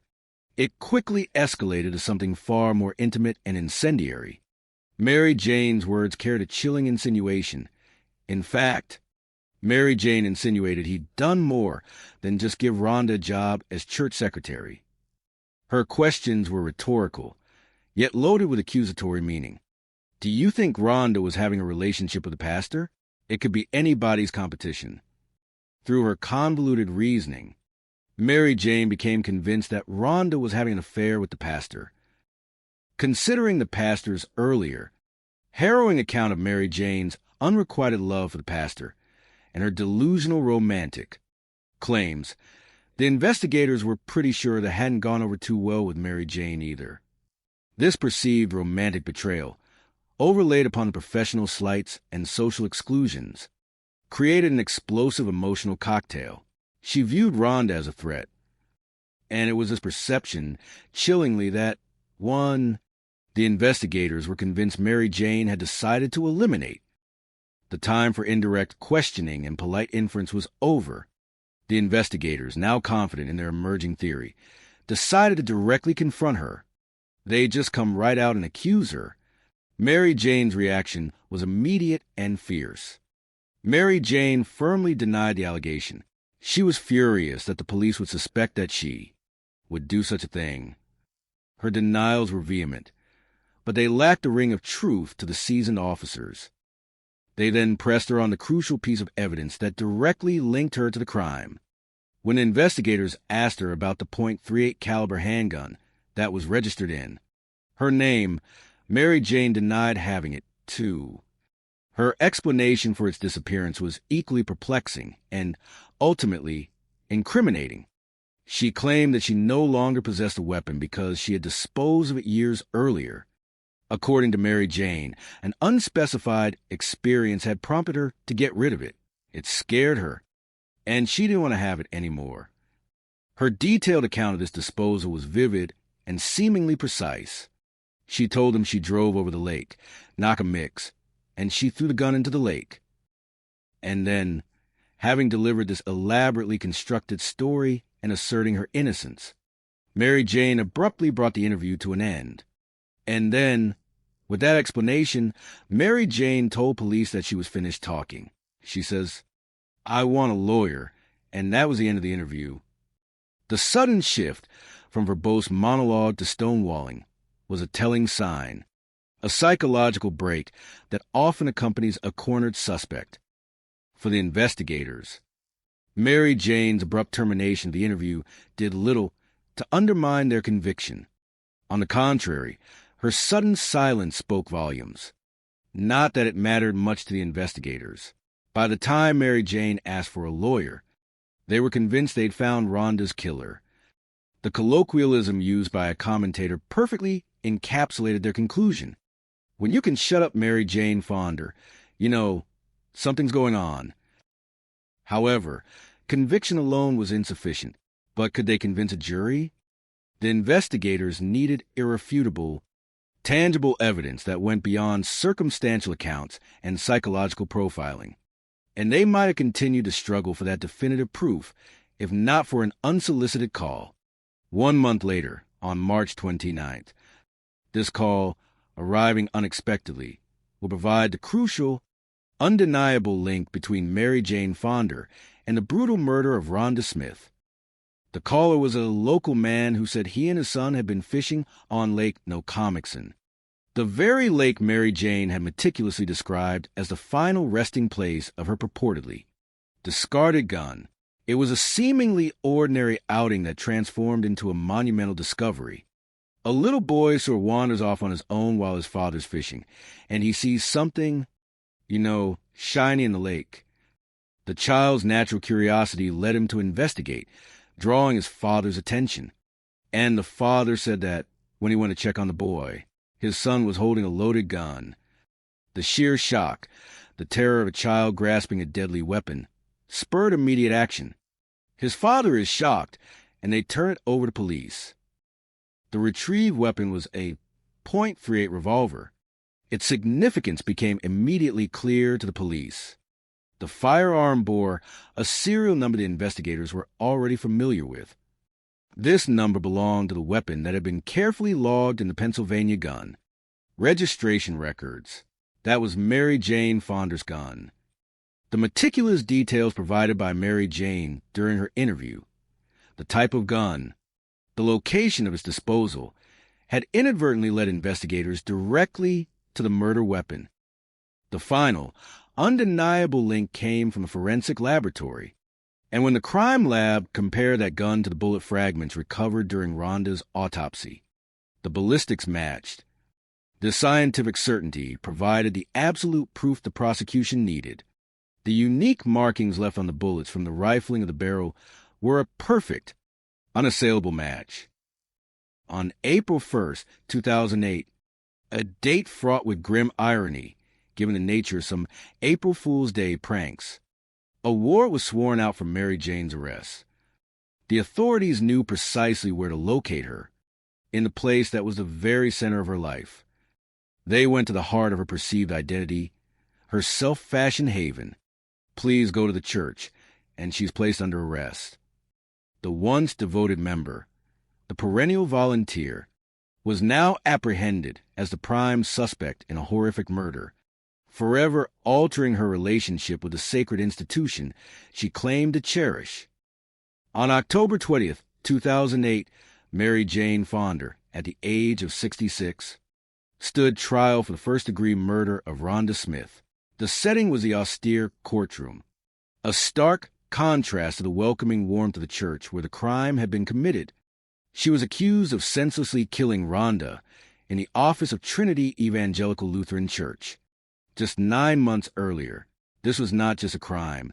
It was a violation, a very sacred violation of the place where you never would imagine someone would be murdered. The profound incongruity of the act within such a hallowed space continued to be a focal point of public discourse and legal argument. The fact that the alleged perpetrator was a fellow parishioner who had been charged with a crime was especially shocking for the tiny rural community of Springfield Township, Pennsylvania. The betrayal came from within, fracturing the intimate trust that defined their close-knit lives. The idea that it was somebody from their own community was really upsetting to them. And the idea that 66-year-old Mary Jane Fonder was a killer wasn't just upsetting. It was truly shocking. Her public image, cultivated over decades, was completely at odds with the gravity of the charges. Mary Jane Fonder may have been considered a lot of things. Annoying, opinionated, troublesome, troubled. But one label seemed unfathomable. One thing she was never considered was a killer. She looks like your grandma. This common perception, the seemingly innocuous exterior, became a critical component of the prosecution's challenge. How to convince a jury that this outwardly harmless figure was capable of such a heinous act. However, according to the prosecutor's compelling opening statement, Mary Jane's eccentric church lady exterior masked a monster. Mary Jane Fonder had ice running through her veins. She was a cold-blooded murderer. This was no crime of passion in the traditional sense, but a premeditated act driven by a deeply corrosive well of resentment and jealousy. The prosecutors meticulously laid out her motive, detailing her considerable axe to grind. Mary Jane Fonder tried to fit into this little church, and no matter what she tried, it just didn't work. This narrative painted Mary Jane as a perpetual outsider, craving acceptance but ultimately thwarted by her own personality traits. Eventually, according to the prosecutors, Mary Jane's resentment over feeling frozen out had found a target to focus on. That target was Rhonda Smith, the newcomer to Trinity who received the warm welcome Mary Jane always craved. The irony was tragically bitter. She felt that Rhonda had gotten the kind of acceptance and friendship from the church that she herself had never received. But as potent as this jealousy was, the prosecutors argued that what truly pushed Mary Jane over the edge was the idea that Rhonda was her rival for the church pastor's affection. This delusion was central to Mary Jane's distorted reality. She really believed that. She really believed that the pastor, had a love interest. There was nothing going on between Mary Jane and the pastor, but in her head, she thought that, and that's the spark that sets the fuse. This delusional romantic rivalry, combined with a festering professional and social envy, created an explosive emotional concoction. And so, the prosecution claimed on January 23, 2008, Mary Jane had decided to eliminate her rival once and for all. Prosecution's theory is that this is a woman who snapped.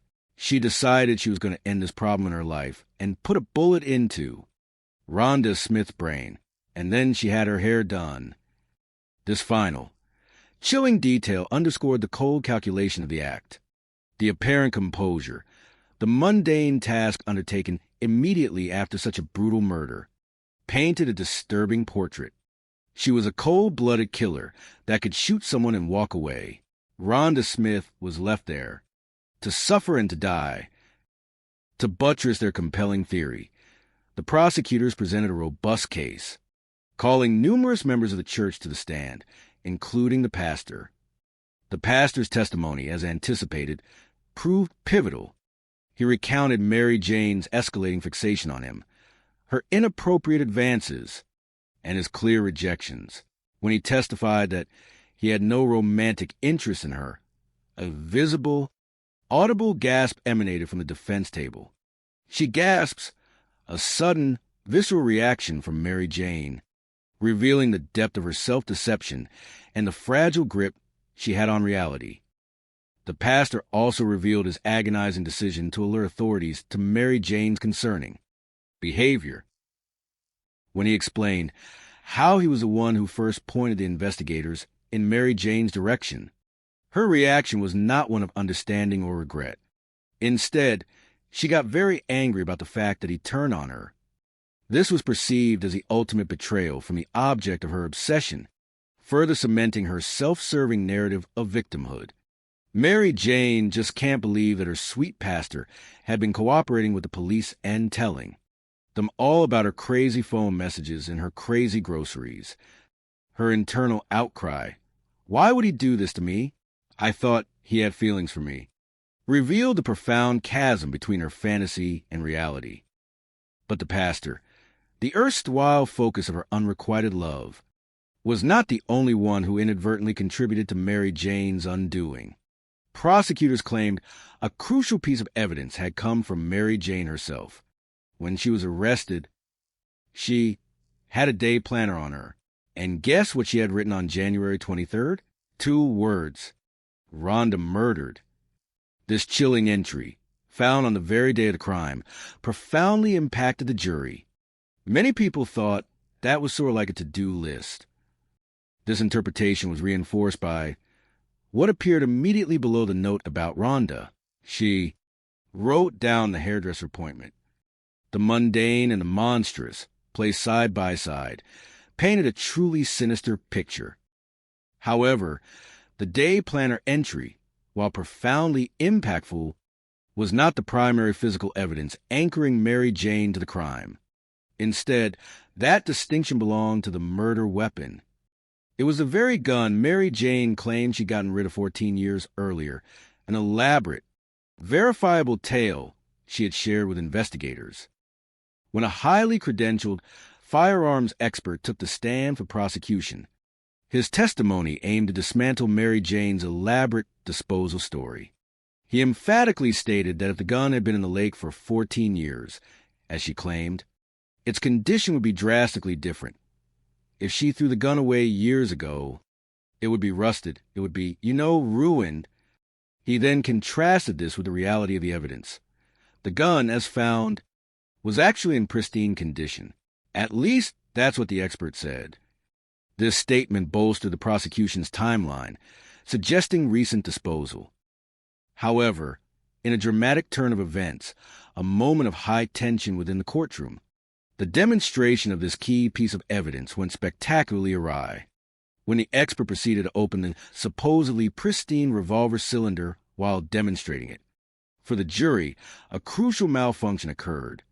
He couldn't get it to close. The very mechanism he was highlighting as evidence of its excellent condition jammed, casting a sudden, unexpected shadow of doubt. As the prosecutor in the case, I thought that I was going to have a heart attack. A vivid admission of the terrifying vulnerability of the moment, the prospect of losing the crucial physical evidence, of having the primary connection to Mary Jane invalidated, was acutely present. But the gun didn't close, then maybe Mary Jane's story might stick. This unforeseen setback was definitely what the defense thought. When they commenced the presentation of their case, they immediately zeroed in on the technical problem. The jammed cylinder was a gift to the defense. The defense saw it as a real victory. They forcefully argued that without a reliably functioning murder weapon, the prosecution's case on physical evidence crumbled, and the defense claimed that without the murder weapon, the prosecution had no physical evidence connecting Mary Jane to the crime. They didn't have our client's fingerprints on anything. The prosecution's case, while strong on motive and circumstantial evidence, suddenly felt less invincible in the face of this critical mechanical flaw and the absence of definitive forensic ties to the suspect. Nor, in the defense's opinion, was the alleged flaw in Mary Jane's alibi as damaging as the prosecutors presented it. The argument about the tight window between the estimated time of death and Mary Jane's sign-in at the hairdresser's was actively contested. Even under the prosecution's theory, it was a very tight window in which things had to occur. This tight window, according to the defense, stretched the bounds of credulity when considering the physical capabilities of the accused, a window the 65-year-old Mary Jane would have a hard time managing. According to the defense, Mary Jane had major physical problems, so her to be hurrying up steps and sprinting along in this very short timeline made no sense. They implied that such a rapid, Violent act followed by a seemingly calm appearance for a hair appointment was physically improbable for someone of her age and health. And as for Mary Jane's infamous day planner entry, and the prosecution played it up as though she had it on her list, go to the grocery store, buy milk, kill Rhonda, the defense meticulously counter-argued this interpretation. But the defense said that in reality, Mary Jane was just recording what had happened after the fact. Her entry in their narrative was a morbid but understandable notation of a shocking community event, not a chilling premeditation. It was an important date, and it was such an upsetting occasion. They presented it as an act of memory, not an admission of guilt. If Mary Jane had not murdered Rhonda, then who had? The defense, as is often the case in such strategies, didn't really offer any theories. Their primary goal was to inject reasonable doubt, to convince the jury that the state had failed to meet its burden of proof. The defense was that the real killer is on the loose. This narrative was intended to sow seeds of apprehension and uncertainty among the jury members. The real anticipation, however, hung over Mary Jane herself. The question on everyone's lips, both inside and outside the courtroom, was Mary Jane Fonda going to take the witness stand? Given her history of ceaseless chatter, her constant need to express her thoughts, and her unwavering conviction of her own innocence, most people expected it. She had been consistently vocal with the press, making her statements public as she was escorted in and out of the courtroom. Her message was consistent, almost mantra-like. She always had something to say, and she mostly said that she was innocent. She's saying I'm being unfairly prosecuted. It wasn't me. I'm a victim. I'm a victim just like Rhonda. It was incredible. The public, accustomed to her theatrical displays, waited with bated breath for her to deliver this performance under oath. But when the pivotal moment arrived, the defense team, after careful deliberation, made a strategic choice. The defense wrapped its case without putting Mary Jane on the stand. This decision, while perhaps disappointing to those seeking dramatic testimony, was rooted in a practical concern. We don't want to take the chance that the jury might see her as some deranged individual. They recognize that her unfiltered, rambling style and her profoundly delusional worldview, while perhaps indicative of mental health issues, could be severely detrimental to her credibility and ability to engender sympathy from the jury. Her self-proclaimed victimhood, her bizarre romantic delusions about the pastor, and her overall eccentric nature could easily backfire, leading the jury to view her as an unstable, untrustworthy figure rather than a wrongly accused defendant. On October 30th, 2008, the long, arduous trial of Mary Jane Fonda reached its conclusion. The jury, having heard all the evidence, announced that it had reached a verdict in the trial of Mary Jane Fonda, the fate of the 66-year-old woman, accused of killing Rhonda Smith inside a Springfield Township, Pennsylvania church, now lay in the hands of the 12 individuals who had observed the proceedings with solemn intensity. The murder remained an anomaly, a violent stain on the community's pristine image. That's what made it so shocking, because nothing like that happens in a place like this. The courtroom was packed, a palpable tension hanging in the air, and the congregation of Trinity Evangelical Lutheran had crowded into the courtroom to hear the verdict. Their presence was a powerful silent statement. There was definitely a big group of church members, and they all sat on the prosecution's side of the courtroom, a clear indicator of their collective desire for justice and their belief in the prosecution's case. The jury's deliberation had been prolonged, intensifying the anxiety felt by all parties involved. It had taken the jury nearly 6 hours to reach it. People started to get worried. The extended period of discussion often signifies a divided jury, or one grappling with complex evidence. Even the prosecution at some point thought, it was not as slam dunk as I thought it was. The defense's strategic highlighting of the jam gun and the absence of fingerprints had evidently resonated, sowing at least some degree of doubt that required careful consideration. The fear within the congregation, as expressed by one member, was profoundly chilling and underscored the terrifying implications of a potential acquittal. I remember one of them saying to me, "What do we do if they find her not guilty? Will she be back at church next Sunday?"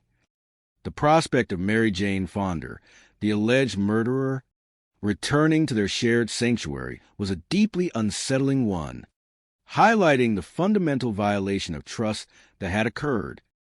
The answer to this urgent question, to all the questions hanging heavy in the air, came with the clear, resonant pronouncement of the verdict. They returned a verdict of guilty of first-degree murder. A collective sigh of relief, intermingled with sorrow, likely swept through the prosecution side of the courtroom. It was then, in that climactic moment, that Mary Jane Fonder, who had maintained her silence on the witness stand, finally broke it with a dramatic, almost theatrical outburst. And that was when Mary Jane, who declined to take the stand in her own defense, finally broke her silence. She says there were 2 murders, Rhonda Smith and me, in this courtroom. I am being murdered.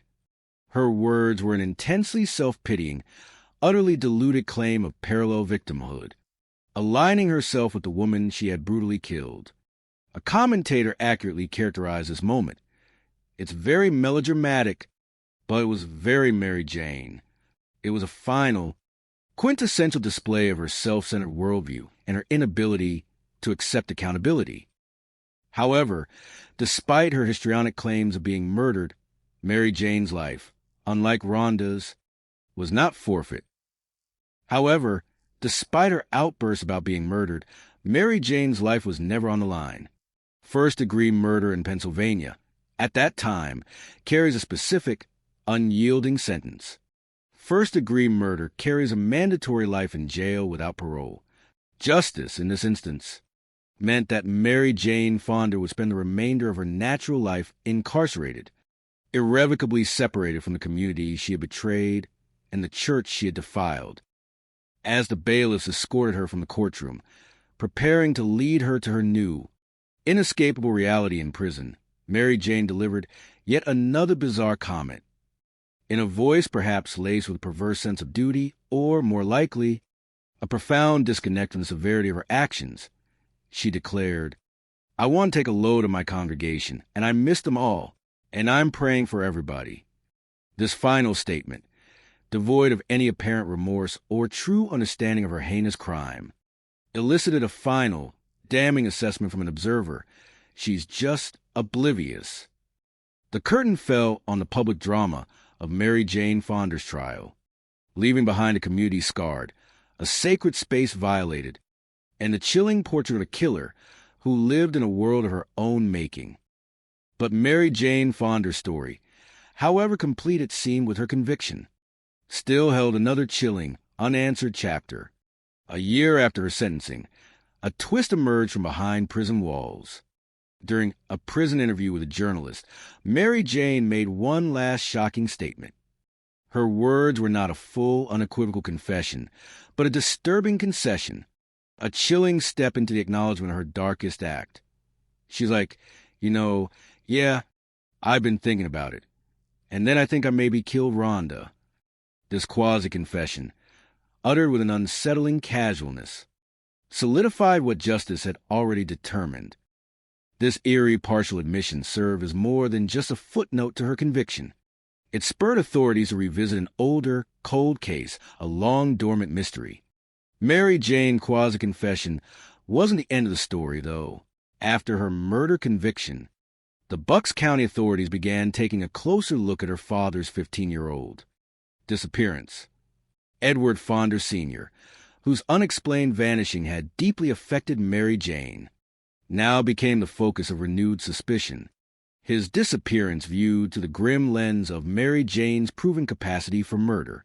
There's a thought that Mary Jane was responsible for his disappearance. The psychological profile, now etched in blood, provided a terrifying consistency. Mary Jane obviously had the potential to kill, which, for the moment, left a profoundly tantalizing question unanswered.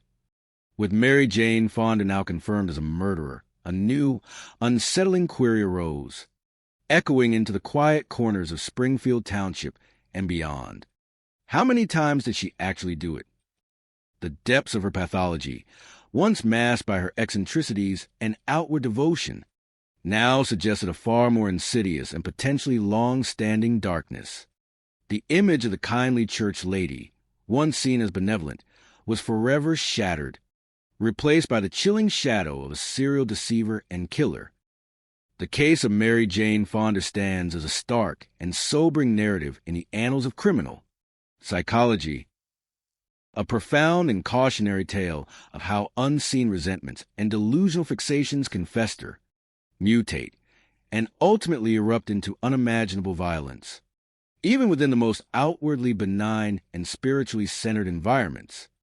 As a criminal psychology analyst, one cannot help but dissect the layers of Mary Jane's complex, self-serving personality, her victimhood complex, and her twisted perception of reality. As a detective novelist, I recognize the deep, often hidden psychological currents that can drive human behavior to such extremes, revealing the shadows that linger even in the most sun-drenched, tranquil communities. Mary Jane Fonda entered the Trinity Evangelical Lutheran Church in 1994, a lonely woman seeking solace in community after profound, successive losses of her mother and perplexing disappearance of her father. This was a critical juncture in her life, a period of acute vulnerability and a deep craving for belonging. The church, with its warmth and open arms, offered precisely the kind of unconditional acceptance she so desperately yearned for. And for a time, it appears to have worked. She became devoted, a zealous participant, always volunteering, always present. Yet her personality traits, her talkativeness, her opinions on everything, her somewhat nosy demeanor, made genuine, reciprocal friendships difficult to cultivate. She was an active member, but she wasn't truly connected in the deeply intimate way she craved. She existed, in essence, as a perpetual outsider in her own mind, watching others form bonds that seemed to elude her. The arrival of a new pastor, a charismatic and handsome 52-year-old, ignited a dangerous spark within Mary Jane's fragile psyche. For a woman who had never married, who had seemingly yearned for that one person to share things with, the pastor became the idealized object of her latent romantic desires. Her initial gestures, the home-cooked meals, the attentiveness, were perceived by him as harmless, motherly affection, or at worst, the typical eccentricities of an overly eager congregant. But in Mary Jane's distorted reality, these actions were expressions of profound, unrequited love, an elaborate dance of courtship. The meticulous analysis of the evolving relationship, as described by the pastor, reveals a disturbing progression from benign attention to outright obsession. The incessant phone calls, the increasingly desperate voicemails, the outright declaration of romantic interest in the church office, these were all escalating. Behaviors indicative of a deteriorating grasp on reality and increasingly inappropriate boundary.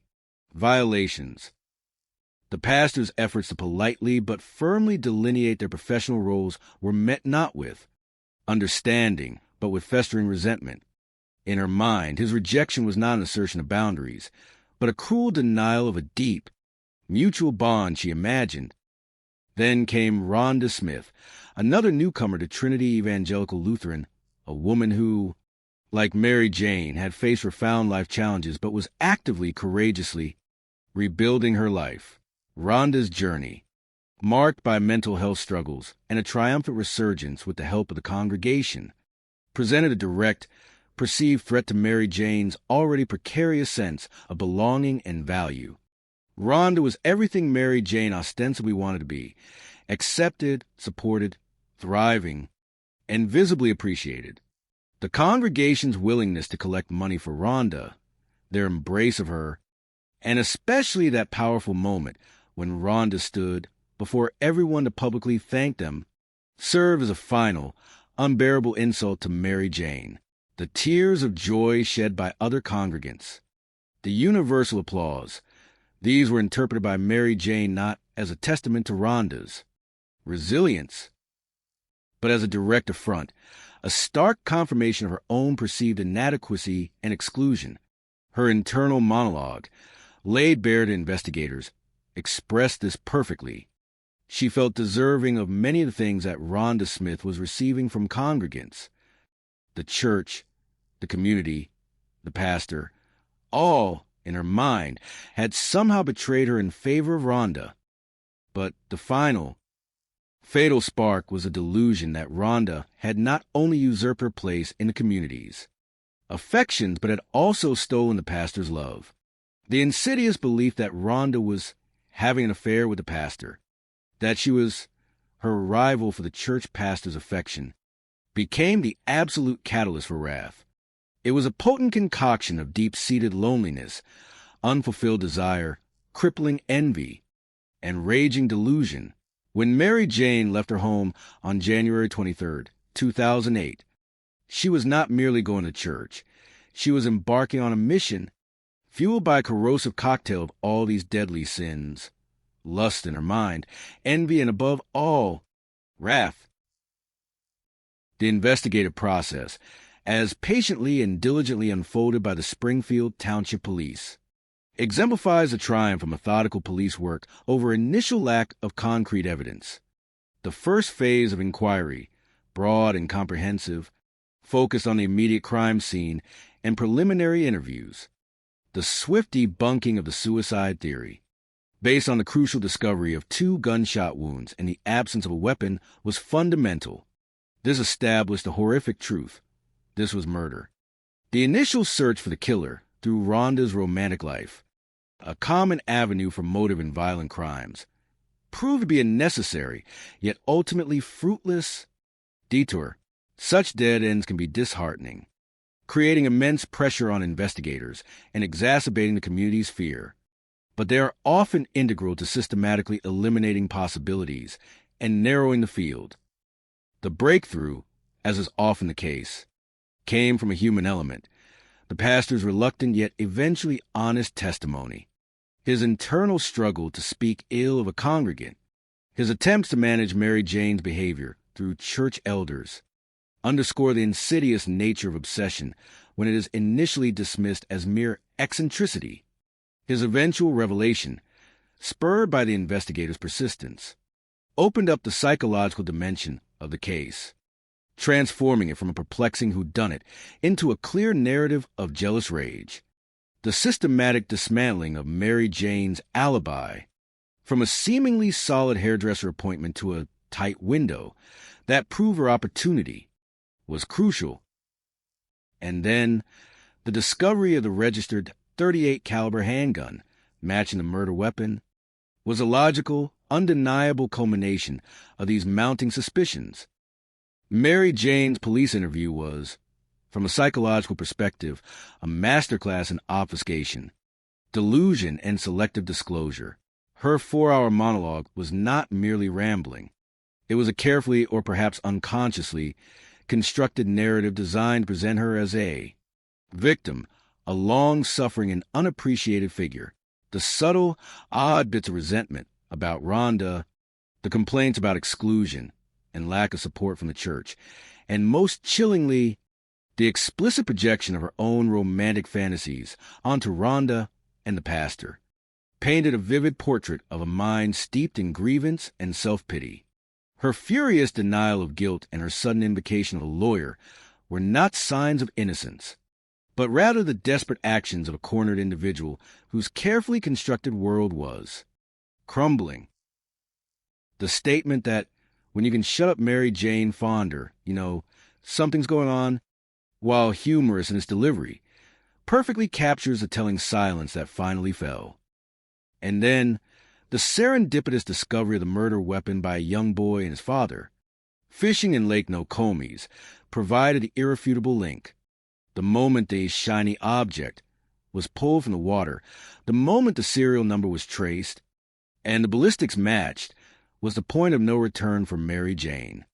It underscored how justice sometimes relies on the most unexpected twists of fate Guided by the persistence of truth, it demonstrated that attempts to erase evidence, however meticulously planned, as Mary Jane's story of throwing the gun away years prior was, can be undone by the most mundane of human activities. The trial itself was a microcosm of the larger community's struggle to comprehend the unthinkable.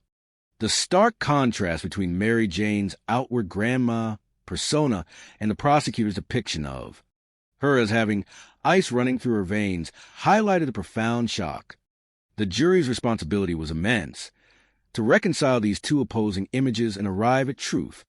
The pastor's testimony and Mary Jane's explosive reactions to it dramatically unveiled her deep-seated delusions for all to witness.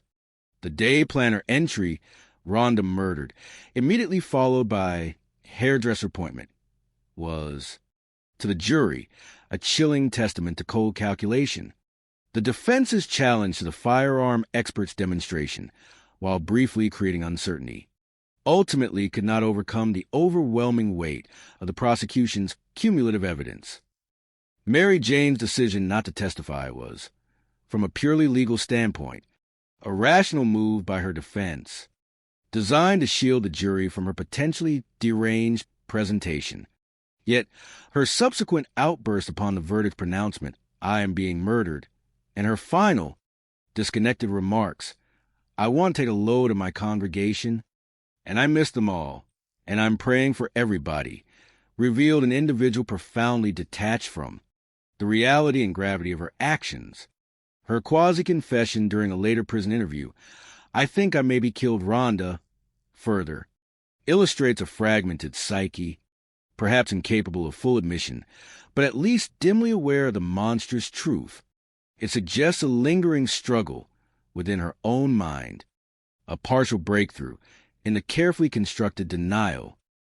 The revelation of Mary Jane Fonda's murder's capacity also casts a grim, retrospective shadow on her father's 15-year-old disappearance.